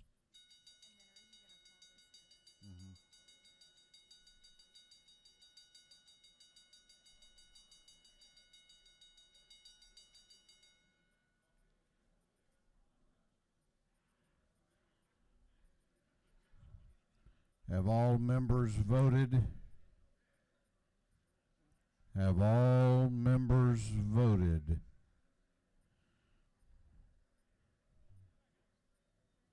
If so, the clerk will lock the machines. On the adoption of the amendment, the ayes are 154, the nays are 16, and the amendment has been adopted. There is a minority report. There is a minority report on Senate Bill 2. Chair recognizes for the minority report Representative Park. Thank you, Mr. Speaker. Colleagues, I rise in opposition to Senate Bill 2, titled the FAST Act, which stands for Fairness, Accountability, Simplification, and Transparency. While I support each of those individual words, this bill is not fair to local government, does not hold all parties accountable, and most definitely does not simplify the licensing and permitting process. Accordingly, based on principles of limited government and the concerns voiced by ACCG and GMA representing counties and cities, I respectfully and strongly urge my fellow colleagues to vote no to Senate Bill 2, even with the amendment. Senate Bill 2, titled the FAST Act, sets to establish new statewide regulations for how all licenses and permits are processed by requiring governments to establish a schedule and timeline of regulatory fees and requirements. The bill also requires each city and county to receive only 50% of the application fee, with a penalty for missing any set deadlines, establishes an expedited process that may be used if an applicant pays more, and requires each city and county to determine whether certain personal pieces of information should or can be shared with other government agencies.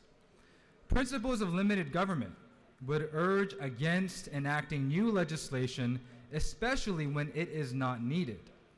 In this case, Georgia has been ranked as the #1 state in which to do business, in part because of local government's favorable regulatory environment and speed of permitting, according to Area Development magazine. Creating new mandates forced upon cities and counties who have explicitly opposed this legislation for the past 2 years has the potential to further complicate the permitting and licensing process, thereby impeding any efficiency and effectiveness that currently exists, which would harm economic development and job growth in Georgia.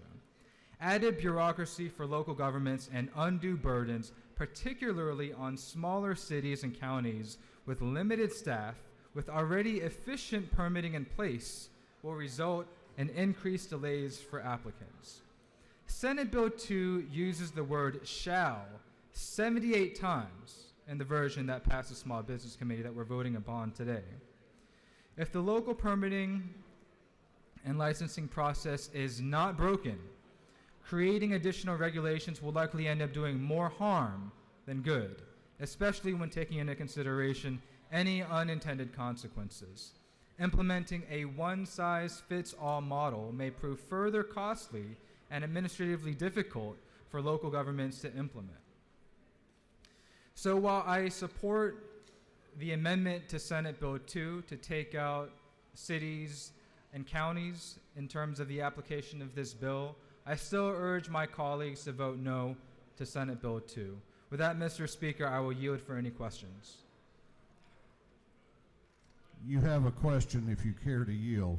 I yield. Chair recognizes Representative Pizzo to your right for a question. To my friend in the well, do you yield? Yes, sir. I just wanted to reiterate for the 4th time to the body that everything that was just said about cities and counties is no longer valid because it is no longer in the bill. Is that not correct? It is correct. Okay, thank you. No further questions. Thank you, Mr. Speaker. I yield the will. Is there any objection to adopting the committee substitute as amended? The chair hears none. The committee substitute as amended is adopted.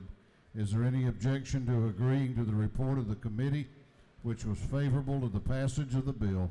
The chair hears none. The report of the committee is agreed to. Shall this bill now pass? All those in favor of the passage of Senate Bill 2 will vote aye. Those opposed will vote no, and the clerk will unlock the machines.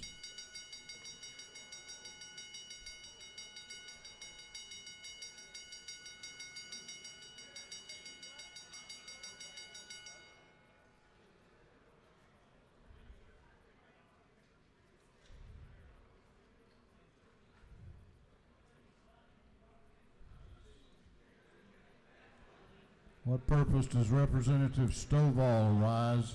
Parliamentary State your inquiry. Is it not true we are voting on the SB 2 as amended? That's correct. Thank you. Members are voting green for the bill, red in opposition to the bill. Have all members voted? Have all members voted? If so, the clerk will lock the machine on the passage of Senate Bill 2. The ayes are 66, the nays are 106. This bill, having failed to receive the requisite constitutional majority, is therefore failed. What purpose does Representative Pizzo rise? Make a motion. State your motion. Move to reconsider Senate Bill 2. You're serving notice. Yes, sir. The proper time to vote that is now. The gentleman has served notice of his intent to exercise or to move for reconsideration.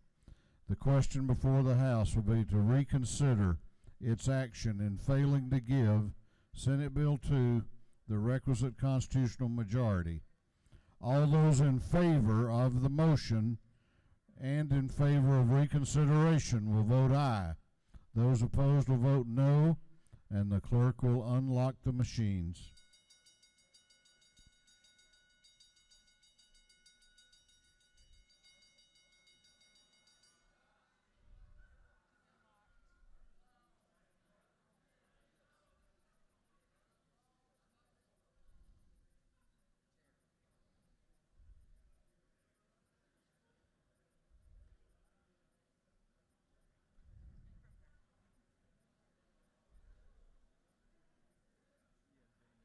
Have all members voted? Have all members voted? If so, the clerk will lock the machines. On the motion for reconsideration, the ayes are 129, the nays are 33, and this House has reconsidered its failure to give Senate Bill 2 the requisite constitutional majority, and it is back on the calendar for later call. Clerk will read the caption to House Bill 713.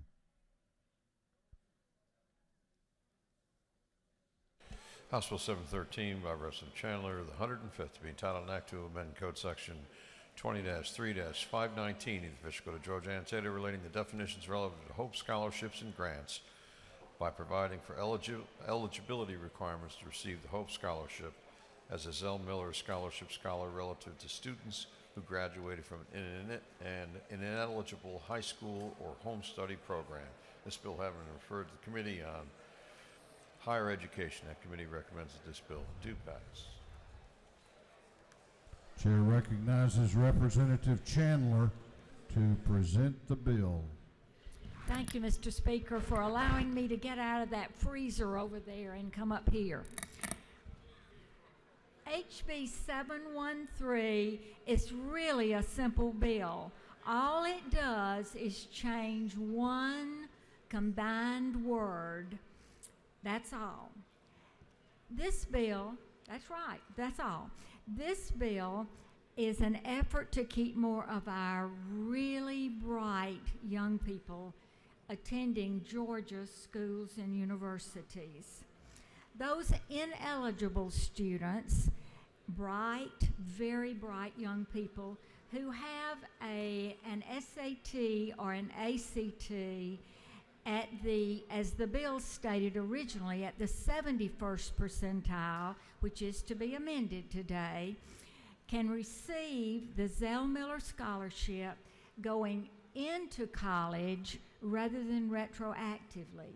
Currently, we lose a lot of these really bright young people by allowing them to get, in many cases, they get full rides at out-of-state colleges and universities. They go to these schools with the intentions of coming back into Georgia after the first year, but they're happy, and they don't do that.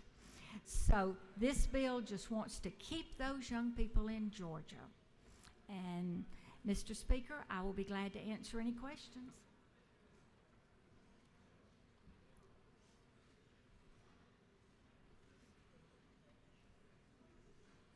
I don't think there are any.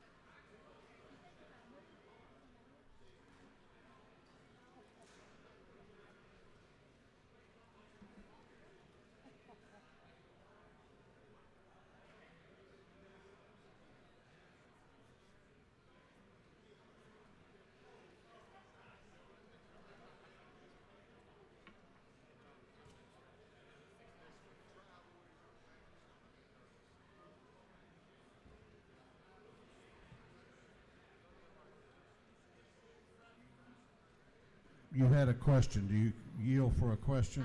I'll yield for one question. Chair recognizes the Minority Caucus Whip, Representative Hughley, for a question to your left. Thank you, Mr. Speaker. Does the gentlelady yield? Yes.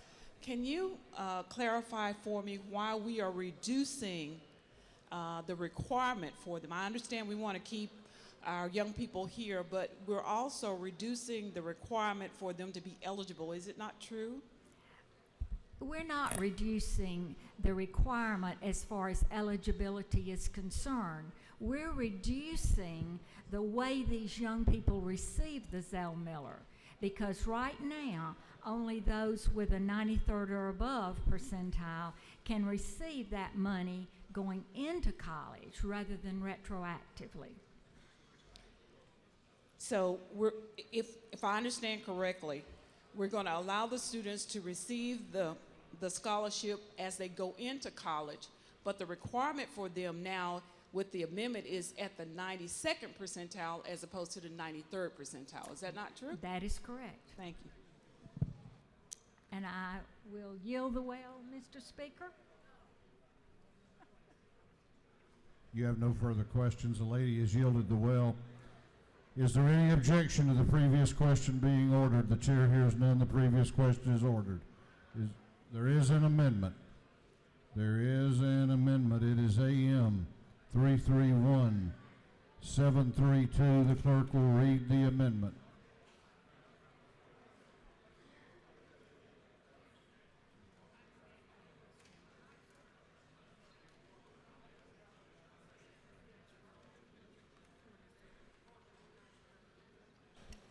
Representative Jones to the 47th Office, following amendment, HB 713, LC 39, 1740, by striking 91st on lines 14 and 23 and inserting in its place 92nd. This amendment is printed, distributed, and is on your desks. Is there any objection to adopting the amendment? The chair hears none, and the amendment is adopted. Is there any objection to agreeing to the report of the committee, which was favorable to the passage of the bill? The chair hears none. The report of the committee is agreed to. Shall this bill now pass? All those in favor of the passage of the bill will vote aye. Those opposed will vote no, and the clerk will unlock the machines.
Have all members voted?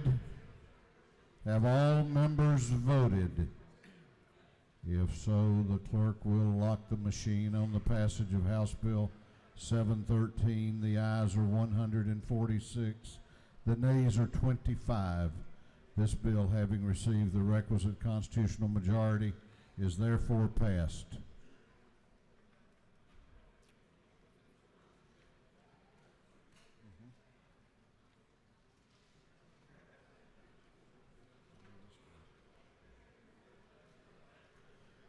Clerk will read the caption to House Bill 332.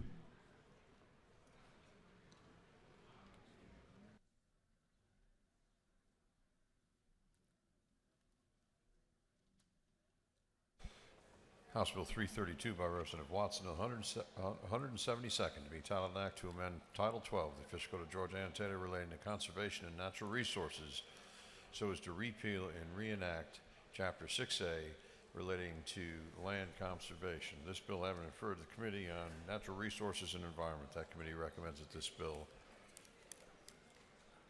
do pass pursuant to committee substitute. Chair recognizes Chairman Watson to present the bill. Thank you, Mr. Speaker. Ladies and gentlemen of the House, it's good to be here, and I do bring to you today HB 332. And just to start out, I've been asked, why are we doing this?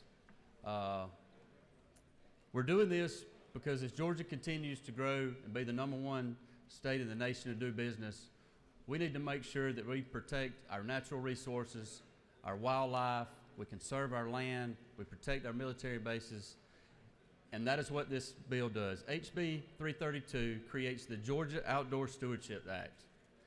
And what we will be doing in this piece of legislation is we will be taking up to 0.75% of all state sales and use tax, and we'll be using it to protect our wildlife, to maintain and upgrade our state parks. We'll be using it to conserve land, all with the taxpayers' money, but in an effort so that our natural resources will be protected forever.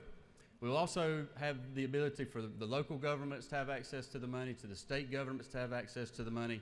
And this bill has a trigger in it that if we fall into a recession and that we need to claw back and put these funds back in the general fund, we can do so.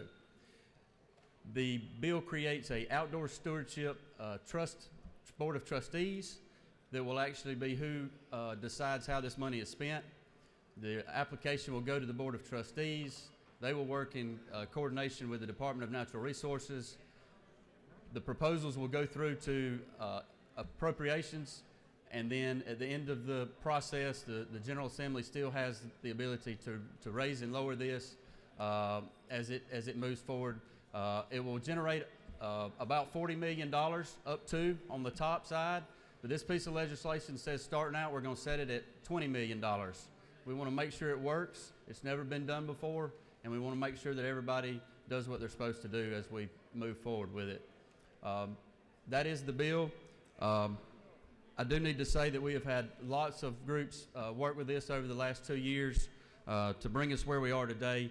The Conservation Fund, the Georgia Conservancy, the Georgia Wildlife Federation, the Nature Conservancy, Park Pride, and the Trust for Public Lands have all been a part of this. They're all in favor of this bill, and this is a good bill that will protect our natural resources.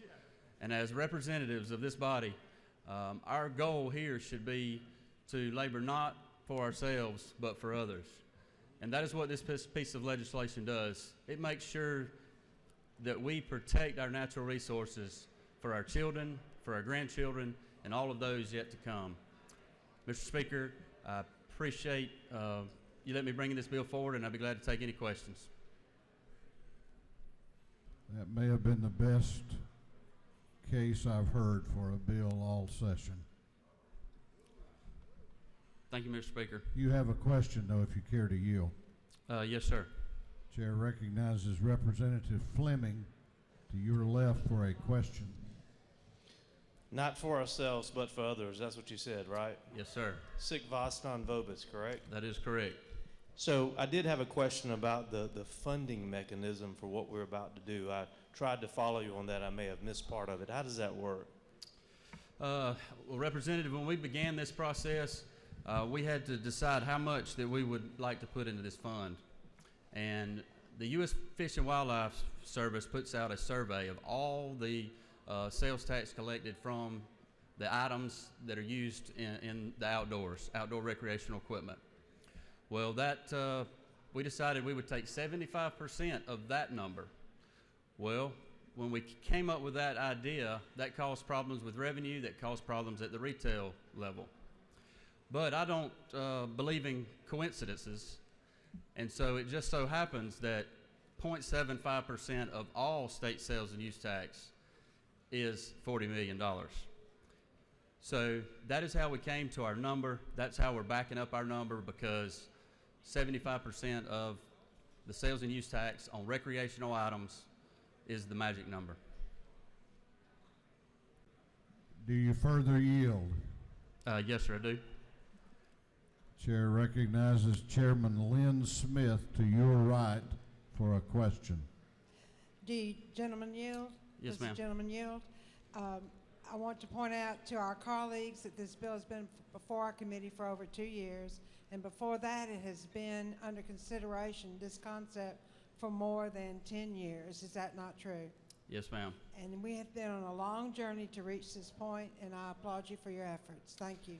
Thank you, Madam Chair, and I appreciate you working with me along the way, and Chairman Knight and Chairman Nimmer and Leader Burns and all of my colleagues in this body that have helped us get through this. Do you further yield? Mr. Speaker, I'll take one more. Chair recognizes the Majority Leader of the House to your right for a question. Yes, sir. Gentlemen, yield. Yes, sir. We appreciate your diligence and work on this matter for several years now. Thank you, Chairman. We appreciate that.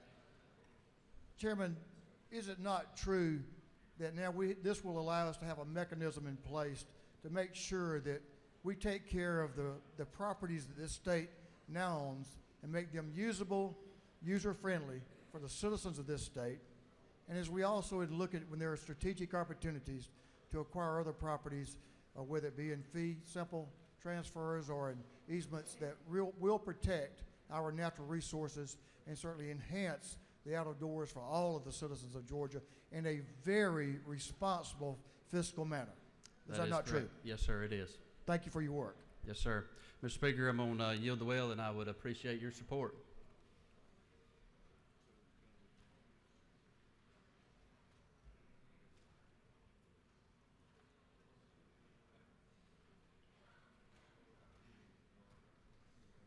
Gentleman has yielded the well. Is there any objection to the previous question being ordered? The chair hears none. The previous question is ordered. Is there any objection to withdrawing the committee substitute? The chair hears none. The committee substitute is withdrawn. Is there any objection to adopting the floor substitute, which is LC 4408205? Any objection to adopting the floor substitute? The chair hears none. The floor substitute has been adopted. Is there any objection to agreeing to the report of the committee, which was favorable to the passage of the bill? The chair hears none. The report of the committee is agreed to. Shall this bill now pass? All those in favor of the passage of House Bill 332 will vote aye. Those opposed will vote no, and the clerk will unlock the machines.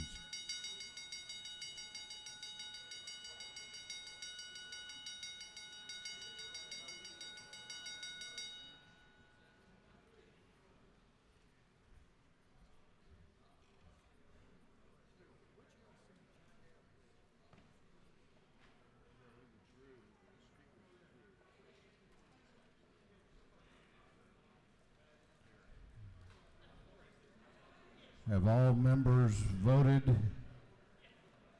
Have all members voted? If so, the clerk will lock the machines. On the passage of House Bill 332, the ayes are 169, the nays are 2. This bill, having received the requisite constitutional majority, is therefore passed. Clerk will read the caption to House Bill 779.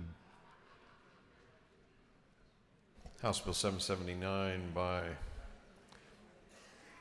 Representative Powell of the 32nd to be entitled an act to amend Chapter 3 of Title 38 of the Official Code of Georgia annotated relating to emergency management so as to establish the Homeland Security Division of the Georgia Emergency Management Homeland Security Agency. This bill having referred to the Committee on Public Safety and Homeland Security. That committee recommends that this bill do pass by committee substitute. Chair recognizes Chairman Alan Powell to present the bill. Thank you, Mr. Speaker, and ladies and gentlemen of the House. I bring to you this afternoon House Bill 779. What this bill does, ladies and gentlemen, is a couple of things, but it basically revises and allows for certain functions amongst two of our emergency agencies in the state. This affects GEMA and the GBI. What it does with GEMA, it allows GEMA to set up under the umbrella of GEMA the Emergency Operations Command. And this is set up of the Director of GEMA, the Director of the GBI, the Director of Public Safety, the Commissioner of Natural Resources, the Commissioner of Transportation, and the Adjutant General. And the only time that this command center is authorized to go into what's called session or working relationship is that they're responsible for coordinating the public safety response to natural disasters and homeland security activities and other emergencies in the state.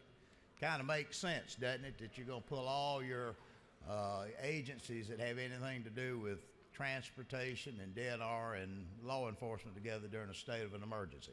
That's what it does with GEMA. What it does over to GBI is it currently, and this might be something if some of y'all may not know, but the Georgia Information Sharing and Analysis Center, GSACS for short.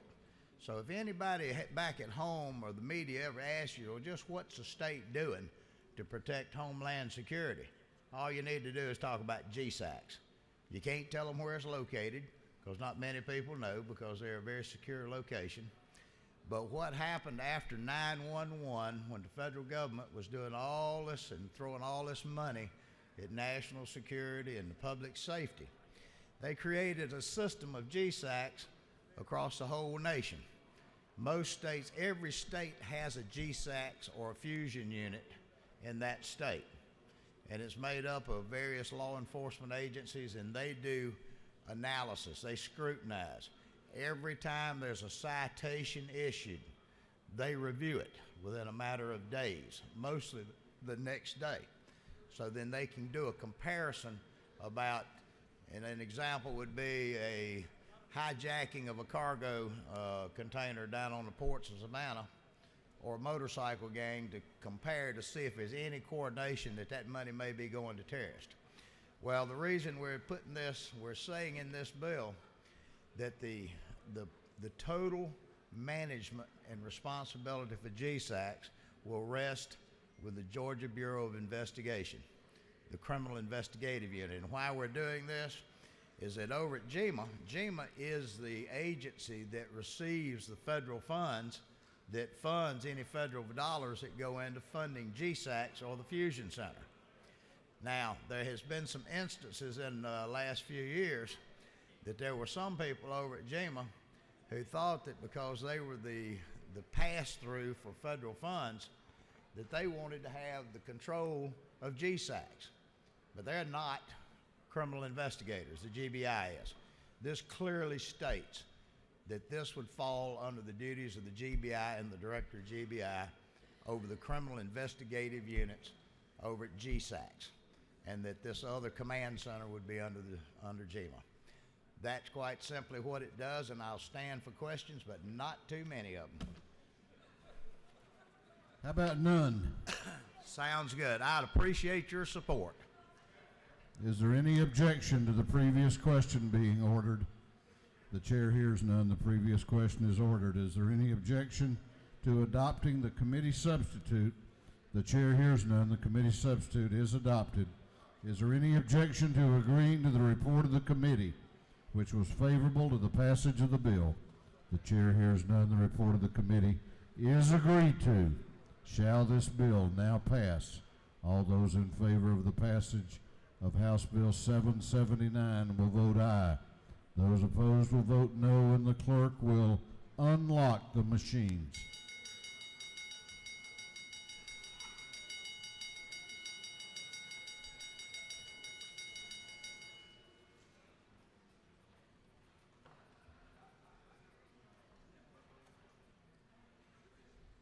Have all members voted?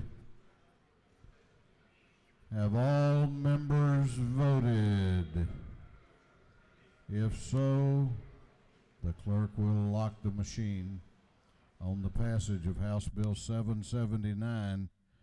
The ayes are 169, the nays are 1. This bill, having received the requisite constitutional majority, is therefore passed.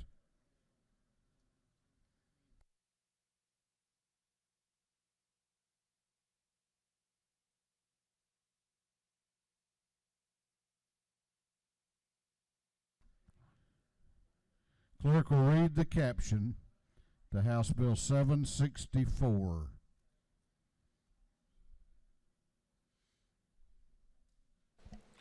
House Bill 764 by Representative Clark on the 98th and others being titled an act to amend Article 8 of Chapter 12 of Title 16 of the Official Code of Georgia Annotated relating the regulation of low THC oil so as to provide for certain circumstances for the lawful possession or control of certain quantities of the low THC oil and marijuana. This bill having referred to the Committee on Judiciary and Non-Civil. That committee recommends that this bill do pass by committee substitute. Chair recognizes Representative David Clark to present the bill. Thank you, Speaker. And to all my colleagues, I'm excited to bring before you House Bill 764, which would expand the conditions for medical cannabis oil to include PTSD and intractable pain. But before I explain the bill and why I believe our state so badly needs this, I would like to thank first my good friend, State Representative Alan Peake, for all of his hard work over the last 5 sessions, fighting hard for so many hurting children and adults who are now living a better and more healthy life.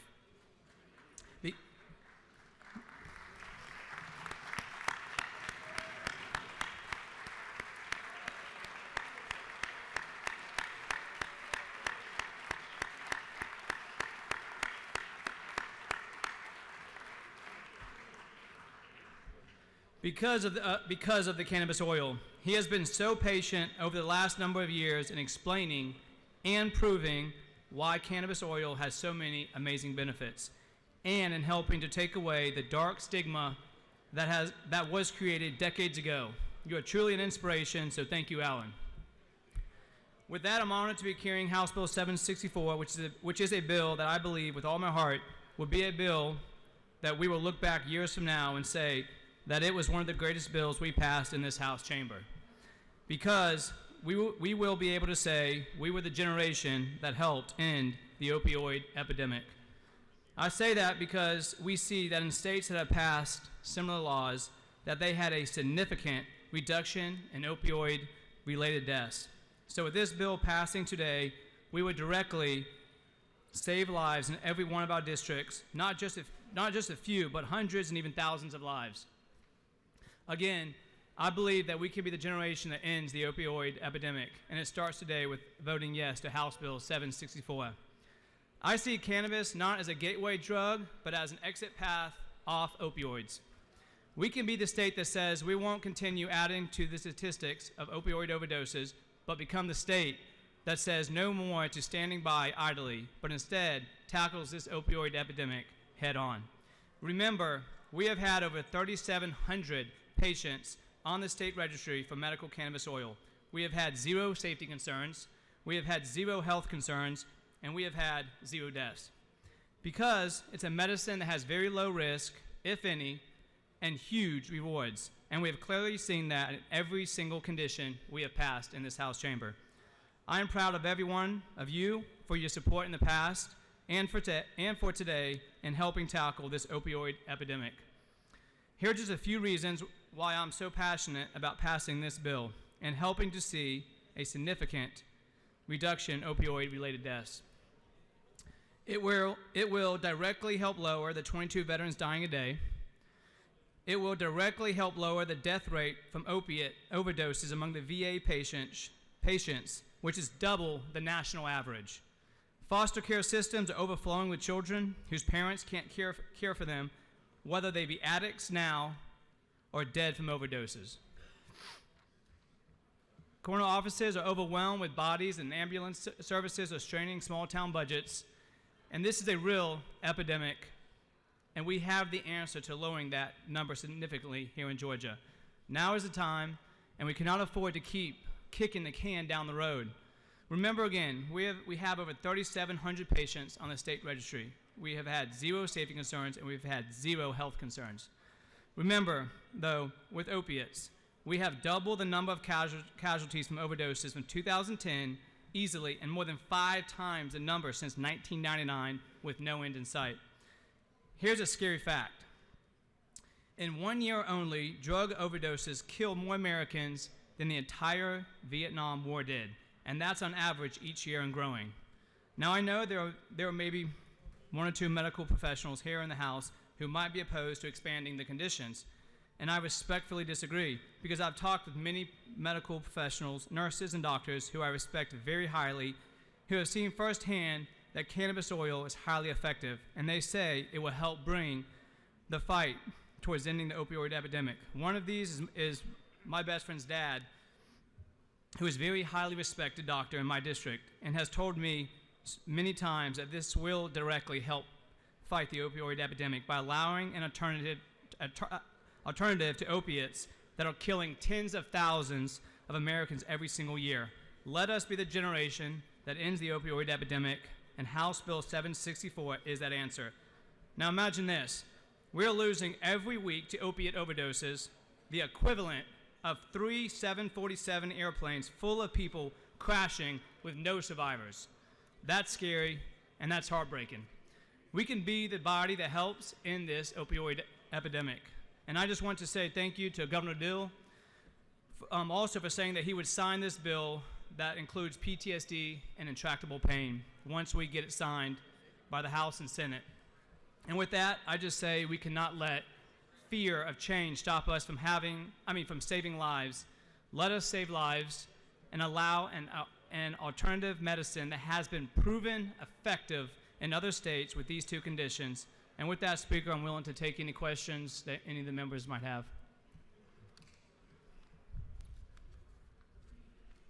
Okay. Chair recognizes Representative Peak to your right for a question. Thank you, Mr. Speaker. As my friend in the yield, I yield. Yield for a handful of questions I may ask you, if that's okay. I yield.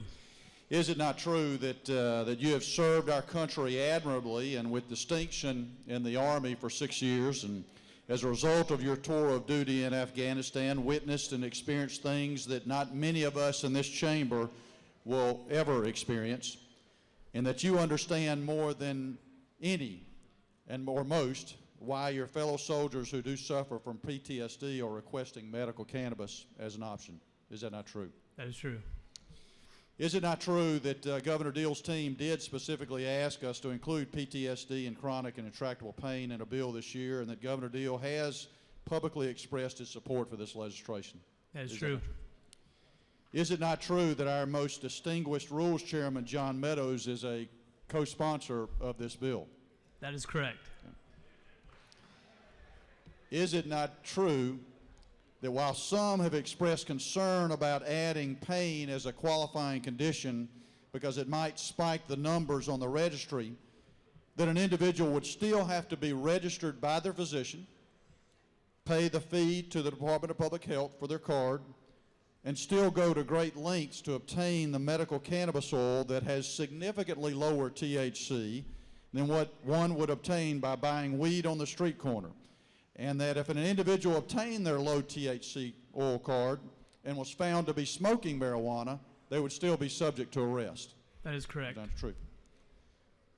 Is it not further true that several clinical research studies have been done including one by a renowned UGA professor, that shows clear evidence that in states with access to medical cannabis, that there is a significant reduction in opioid usage, abuse, and deaths, and that if we're really serious about reducing opioid abuse in our state, that adding pain as a qualifying condition is a clear solution. Is that not true? That is true.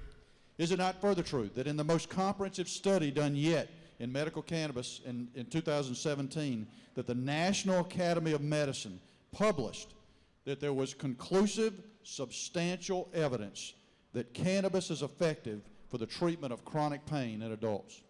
That is true.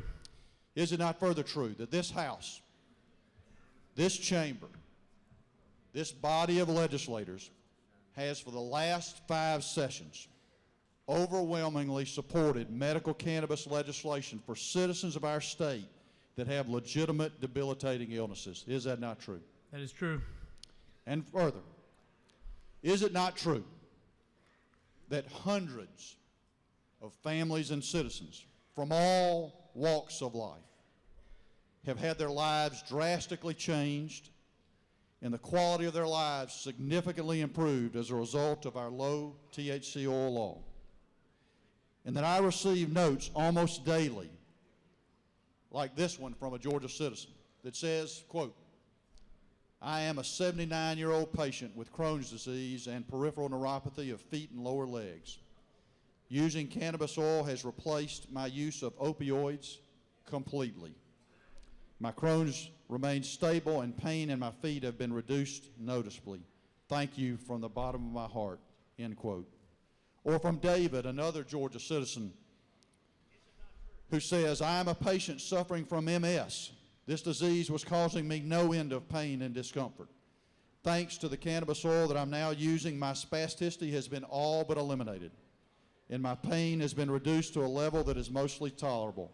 Thank you all for giving me this chance to enjoy life again.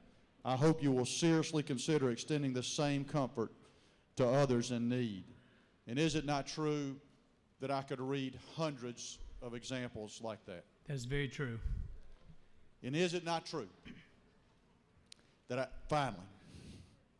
I strongly urge this body to take one more courageous step to allow more hurting Georgians, in consultation with their physician, to have the option to use medical cannabis oil to help them with their debilitating illness? Is that not true? That is true. Thank you. And I look forward to enthusiastically supporting your bill. Thank you. Do you further yield? I'll yield for another one. Chair recognizes to your left Representative Al Williams. Thank you, Mr. Speaker. Will the gentleman yield? I yield. Is it not, excuse me, is it not true that Georgia has one of the highest population of military, both active and inactive, in America? That is true. Is it not further true that of the 58,000 that died in Vietnam, that many since that time from PTSD are continuing to die and live very tough lives? Is that not so? That is true. Is it not further true that by introducing this legislation, you can not only save lives of those who have suffered almost 50 years, but those who have suffered since deployment in 2002 in Afghanistan and Iraq? And is it not finally true that with the addition of these two, you do a great service not only to the state but to this country, for those in many instances that gave it all and have come back to terrible lives? And we certainly hope that this will show a marked decrease in the opioid addiction rate that is disproportionately rural. And thank you very kindly for this Thank you. legislation.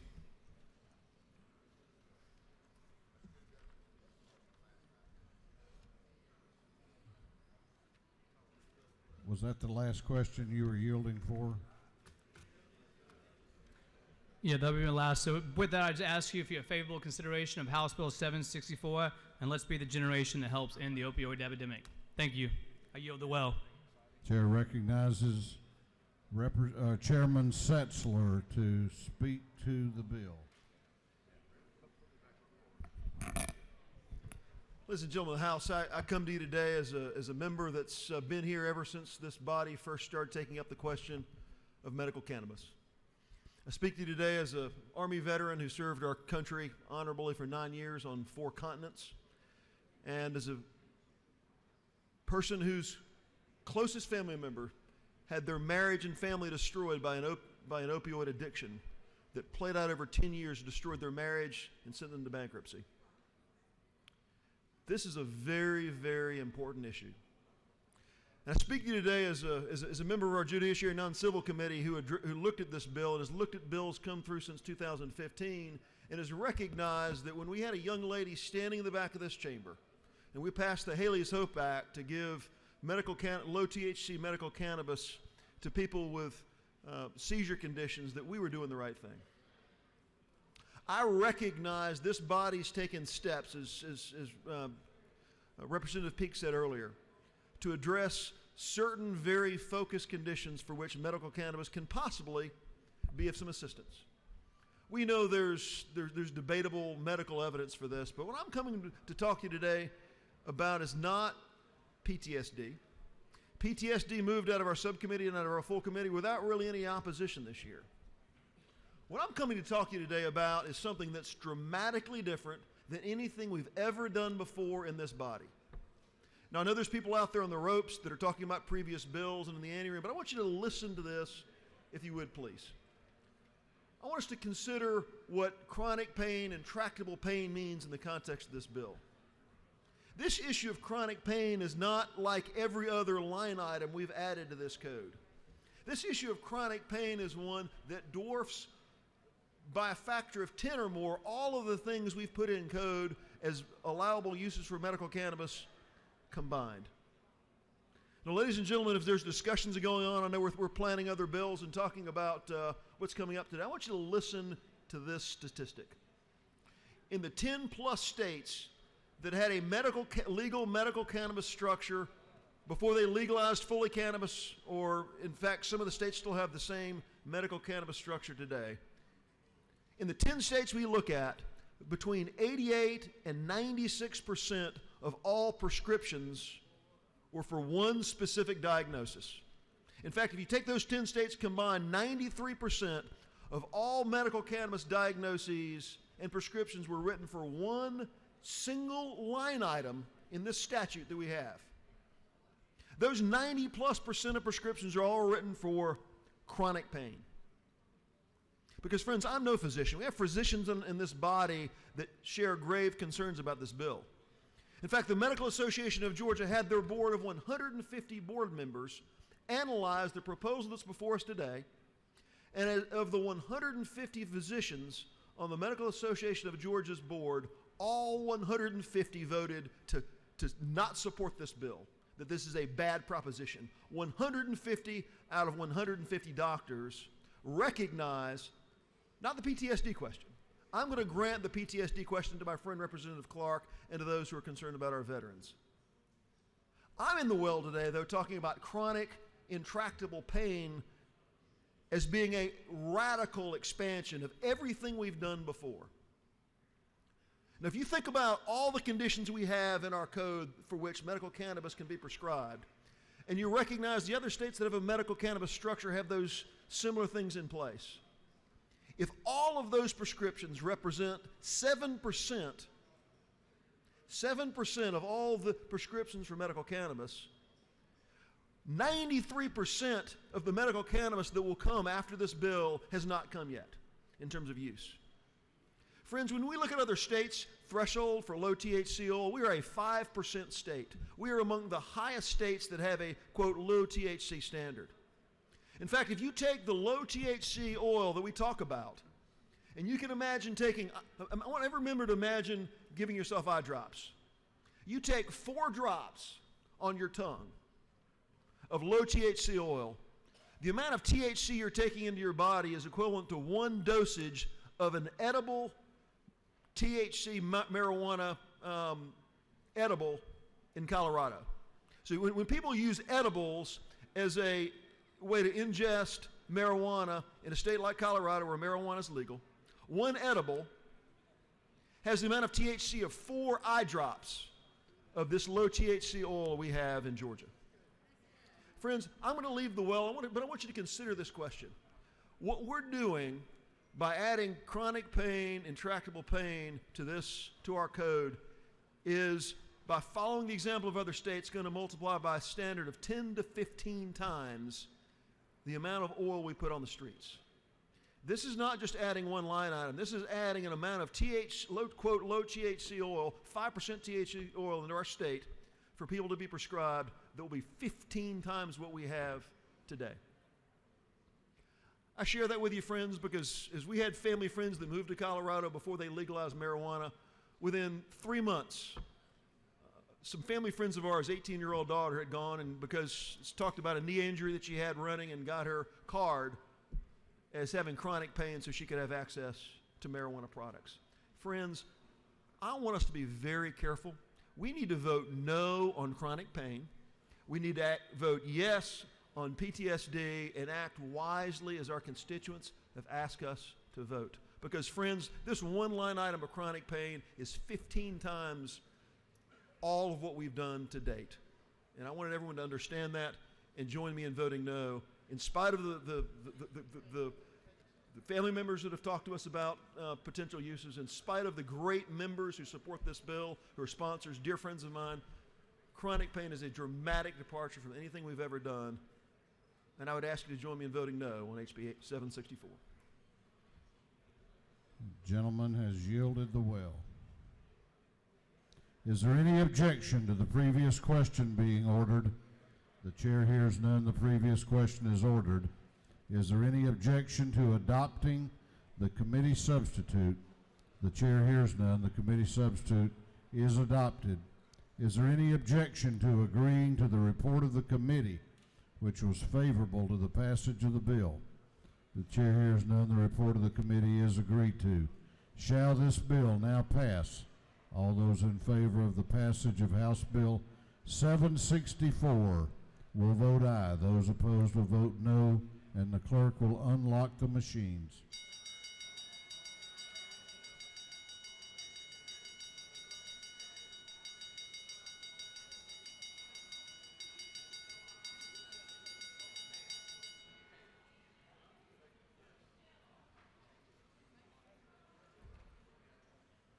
Have all members voted? Have all members voted?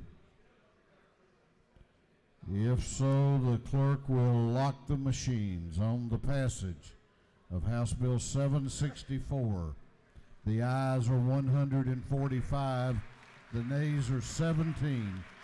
This bill, having received the requisite constitutional majority, is therefore passed. Clerk will read the caption to House Bill 513.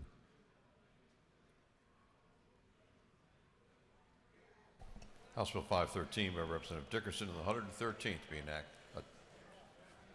to be entitled an act to amend Chapter 10A of Title 19 of the Official Code of Georgia, annotated relating to safe place for newborns, so as to provide for signs to be posted at certain medical facilities to indicate locations where a newborn child may be left, such that the mother can avoid criminal prosecution. This bill having referred to the Committee on Health and Human Services, that committee recommends that this bill do pass by committee substitute. The chair recognizes Representative Dickerson to present the bill. Thank you, Mr. Speaker. Colleagues, I bring you House Bill 513. It is a very simple bill. The bill will enhance the Safe Place for Newborns Act, which was passed in 2002. It will bring uniformity with signs. This bill was given, if you have LC 3373725, the Department of Community Health also endorse this bill. So I would like for your favorable consideration of this bill. If there are no questions, Mr. Speaker, I will yield the well. You have no questions. I will yield the well and ask for your favorable support of this bill. Thank you. Is there any objection to the previous question being ordered? The chair hears none. The previous question is ordered. Is there any objection to adopting the committee substitute? The chair hears none. The committee substitute is adopted. Is there any objection to agreeing to the report of the committee, which was favorable to the passage of the bill? The chair hears none. The report of the committee is agreed to. Shall this bill now pass? All those in favor of the passage of House Bill 513 will vote aye. Those opposed will vote no, and the clerk will unlock the machines.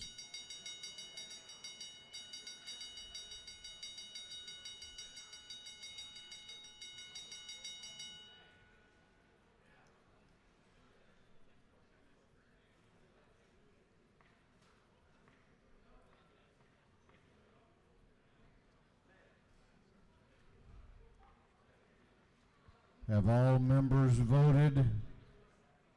Have all members voted? If so, the clerk will lock the machine. On the passage of House Bill 513, the ayes are 171, the nays are 0. This bill, having received the requisite constitutional majority, is therefore passed. Clerk will read the caption to House Bill 605.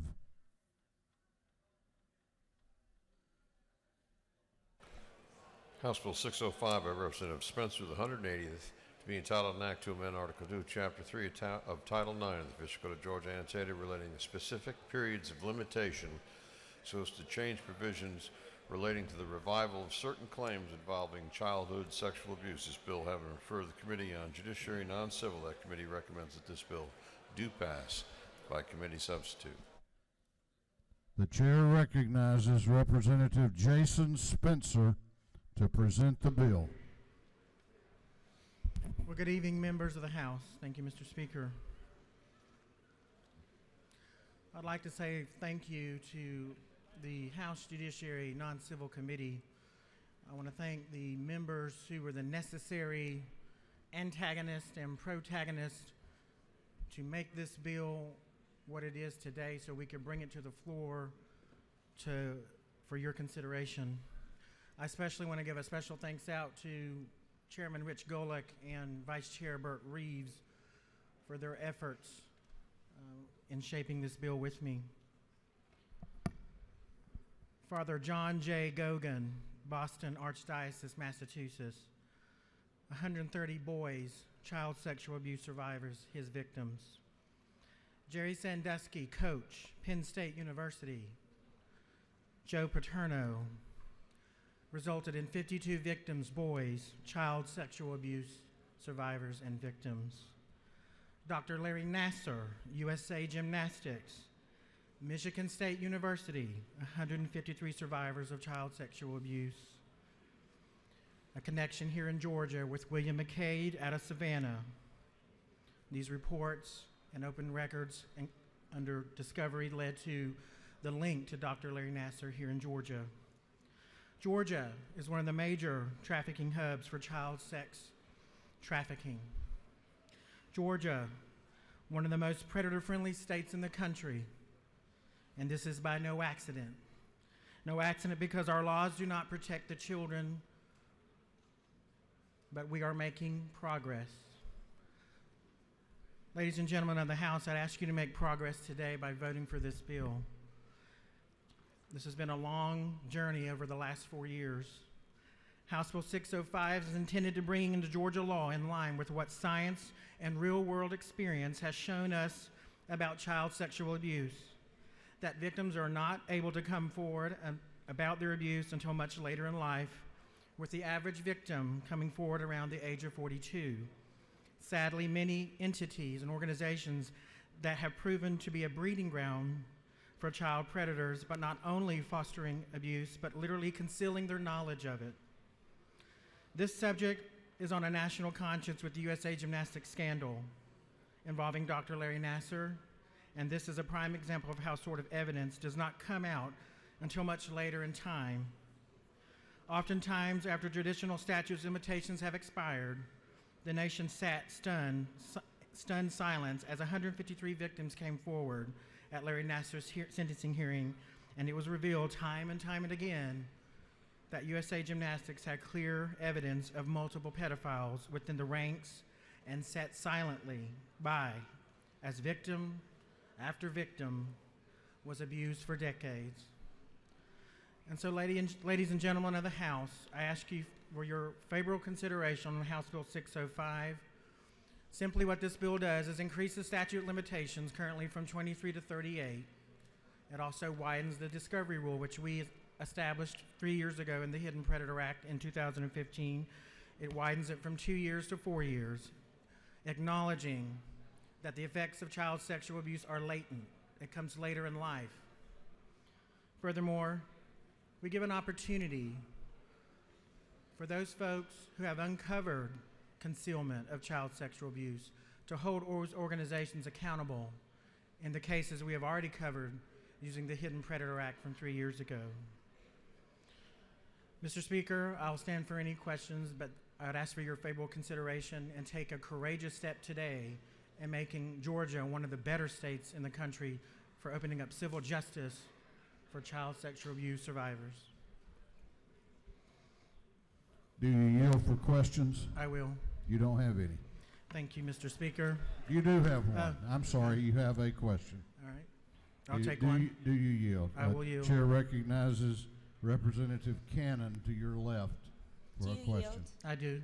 Is it not true that while this is great that we're working on the issue of sexual assault, last year survivors of sexual assault were ultimately harassed here at the Capitol and were spoken down to, and perhaps there was nothing said then? The lady knows what she speaks. No further questions. Thank you, Mr. Speaker. We have two other members that wish to be heard on the bill. Chair recognizes Representative Oliver to speak to the bill. Thank you, Mr. Speaker. I've been involved in this legislative effort along with Jason Spencer for several years, and Georgia in 2015 took an important step. It was a step that was necessary to take, and it wasn't easy to take that step. But we left work to be done, and this bill also is not an easy bill. Conceptually, it's not an easy bill to pass, but it's a bill that must be passed, and I ask for your favorable consideration. We think that the past bad times where predators were allowed to just be moved around from a church or moved around from a scout troop are over. We think that we have learned a lot, and today that would not happen.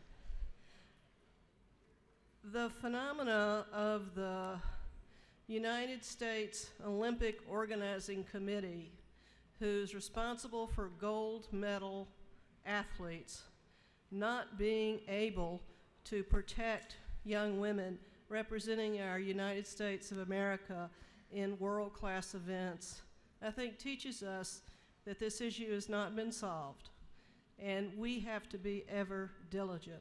I ask for your favorable consideration. I think this is a bill that must pass. We do have an obligation to victims of sexual assault. Thank you, Mr. Speaker.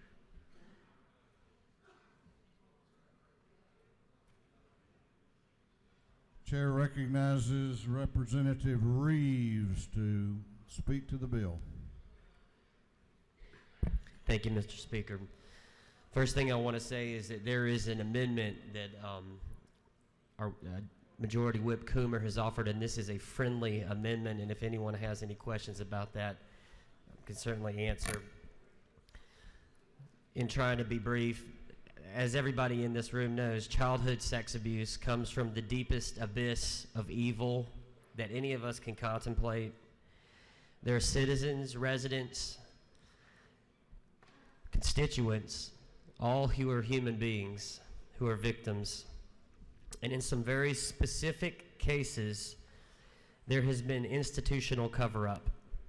of childhood sex abuse.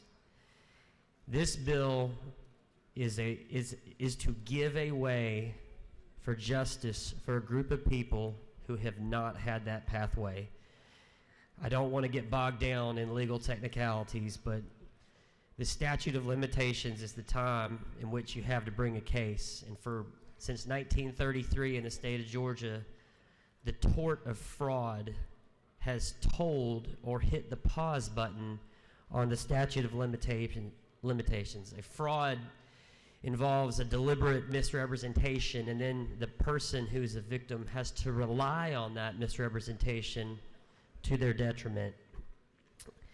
These type cases that we're talking about where these cover-ups have occurred, in some cases do not meet the definition of the tort of fraud, because if something was covered up, you don't know what you don't know, and therefore you cannot rely on what you don't know, and so there is no fraud, and there is no tolling or pause on the statute of limitations. We have undertaken a relentless effort to balance what to do and how to do this and how to be fair. There's been a lot of noise from 360 degrees, and I'll be frank with you, I've personally taken a lot of arrows on this case, and I'm okay with that. I'm perfectly okay with that. My goal from the beginning was to do what was right and tune out the noise. In this bill, we have created a way for victims of childhood sex abuse to make a claim against an entity if that entity engaged in a cover-up of the abuse. The burden that we have set is high. Not every case will be able to reach that burden.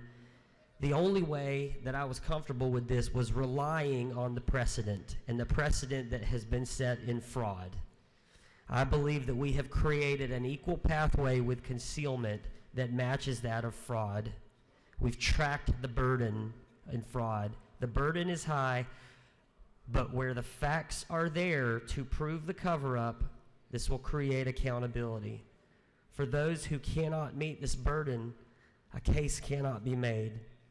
This standard is even higher for cases going back in the past. In fact, the further the case goes back, in all honesty, the harder it will be for the victim to meet that burden, but it is nonetheless an extraordinary remedy in giving that. Balance was the goal, and the goal is accountability for the entities who should be held accountable. Again, the amendment is friendly. In closing, this bill fills a gap in Georgia law that is keeping a group of broken Georgians whose souls have been destroyed by sexual abuse from justice. It's changed a lot from where it started. It started broad. We have narrowly addressed the issues, and I ask for your support. I will yield for questions.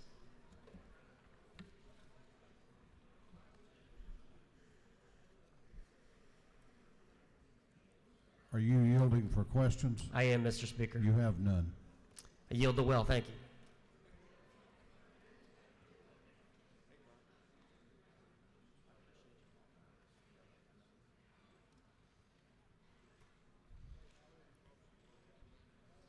Is there any objection to the previous question being ordered on House Bill 605? The chair hears none. The previous question is ordered. There is an amendment. It is AM 292777. The clerk will read the amendment. Offered by Coomer, the 14th, Spencer, and Reeves, of the 34th. Amend the House Committee on Judiciary Non-Civil Substitute to HB 605, LC 297987S, by replacing the period on line 59 with the following. Provided, however, that such term shall not include the individual members or owners of an unincorporated association. This amendment is printed and distributed and is on your desks. Is there any objection to adopting the amendment? Is there objection? Chair hears none.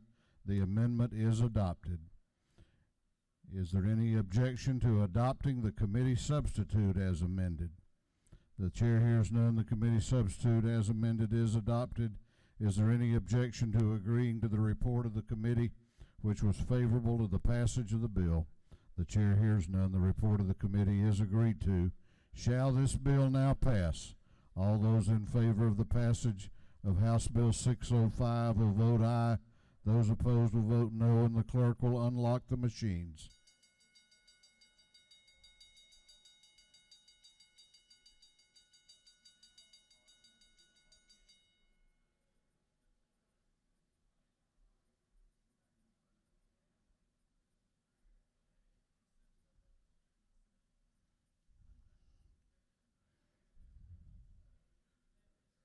Have all members voted? Have all members voted? If so, the clerk will lock the machines on the passage of House Bill 605. The ayes are 170, the nays are 0. This bill, having received the requisite constitutional majority, is therefore passed.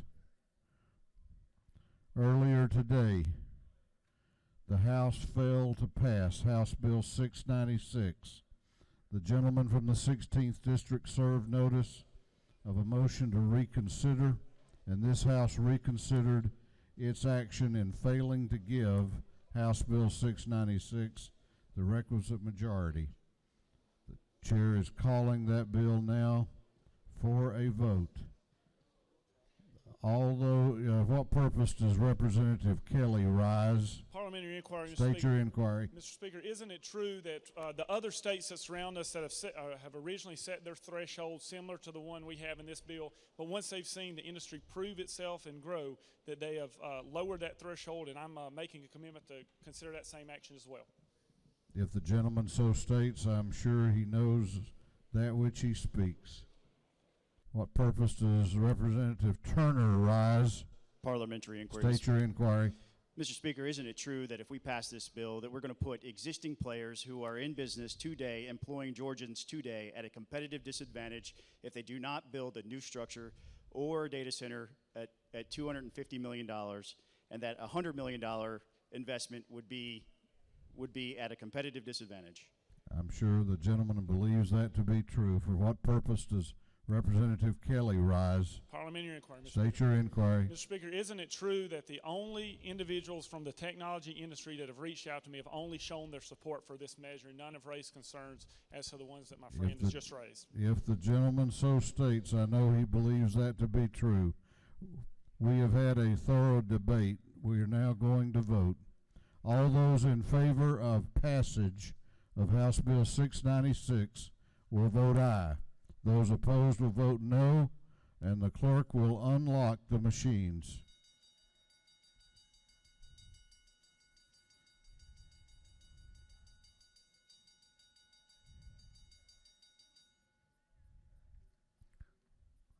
Have all members voted?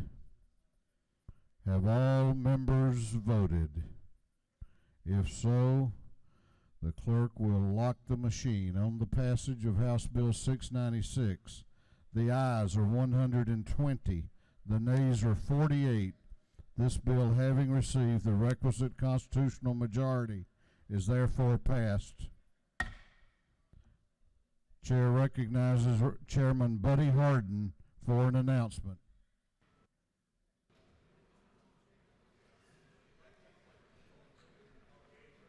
All right, folks, when we take a break, the Cordell folks are down at the depot, and they are frying a bunch of fish up. So if you want to go down there and join them, help yourself and have a good time. Thank you, Mr. Speaker. Chair recognizes Chairman Beverly for an announcement. Thank you, Mr. Speaker. The House Minority Caucus will meet in room 230 upon recess right now. But go get the fish fried and then come see us. Okay, thank you. That's mighty kind of you. House will be in recess for dinner until 7:15. 7:15.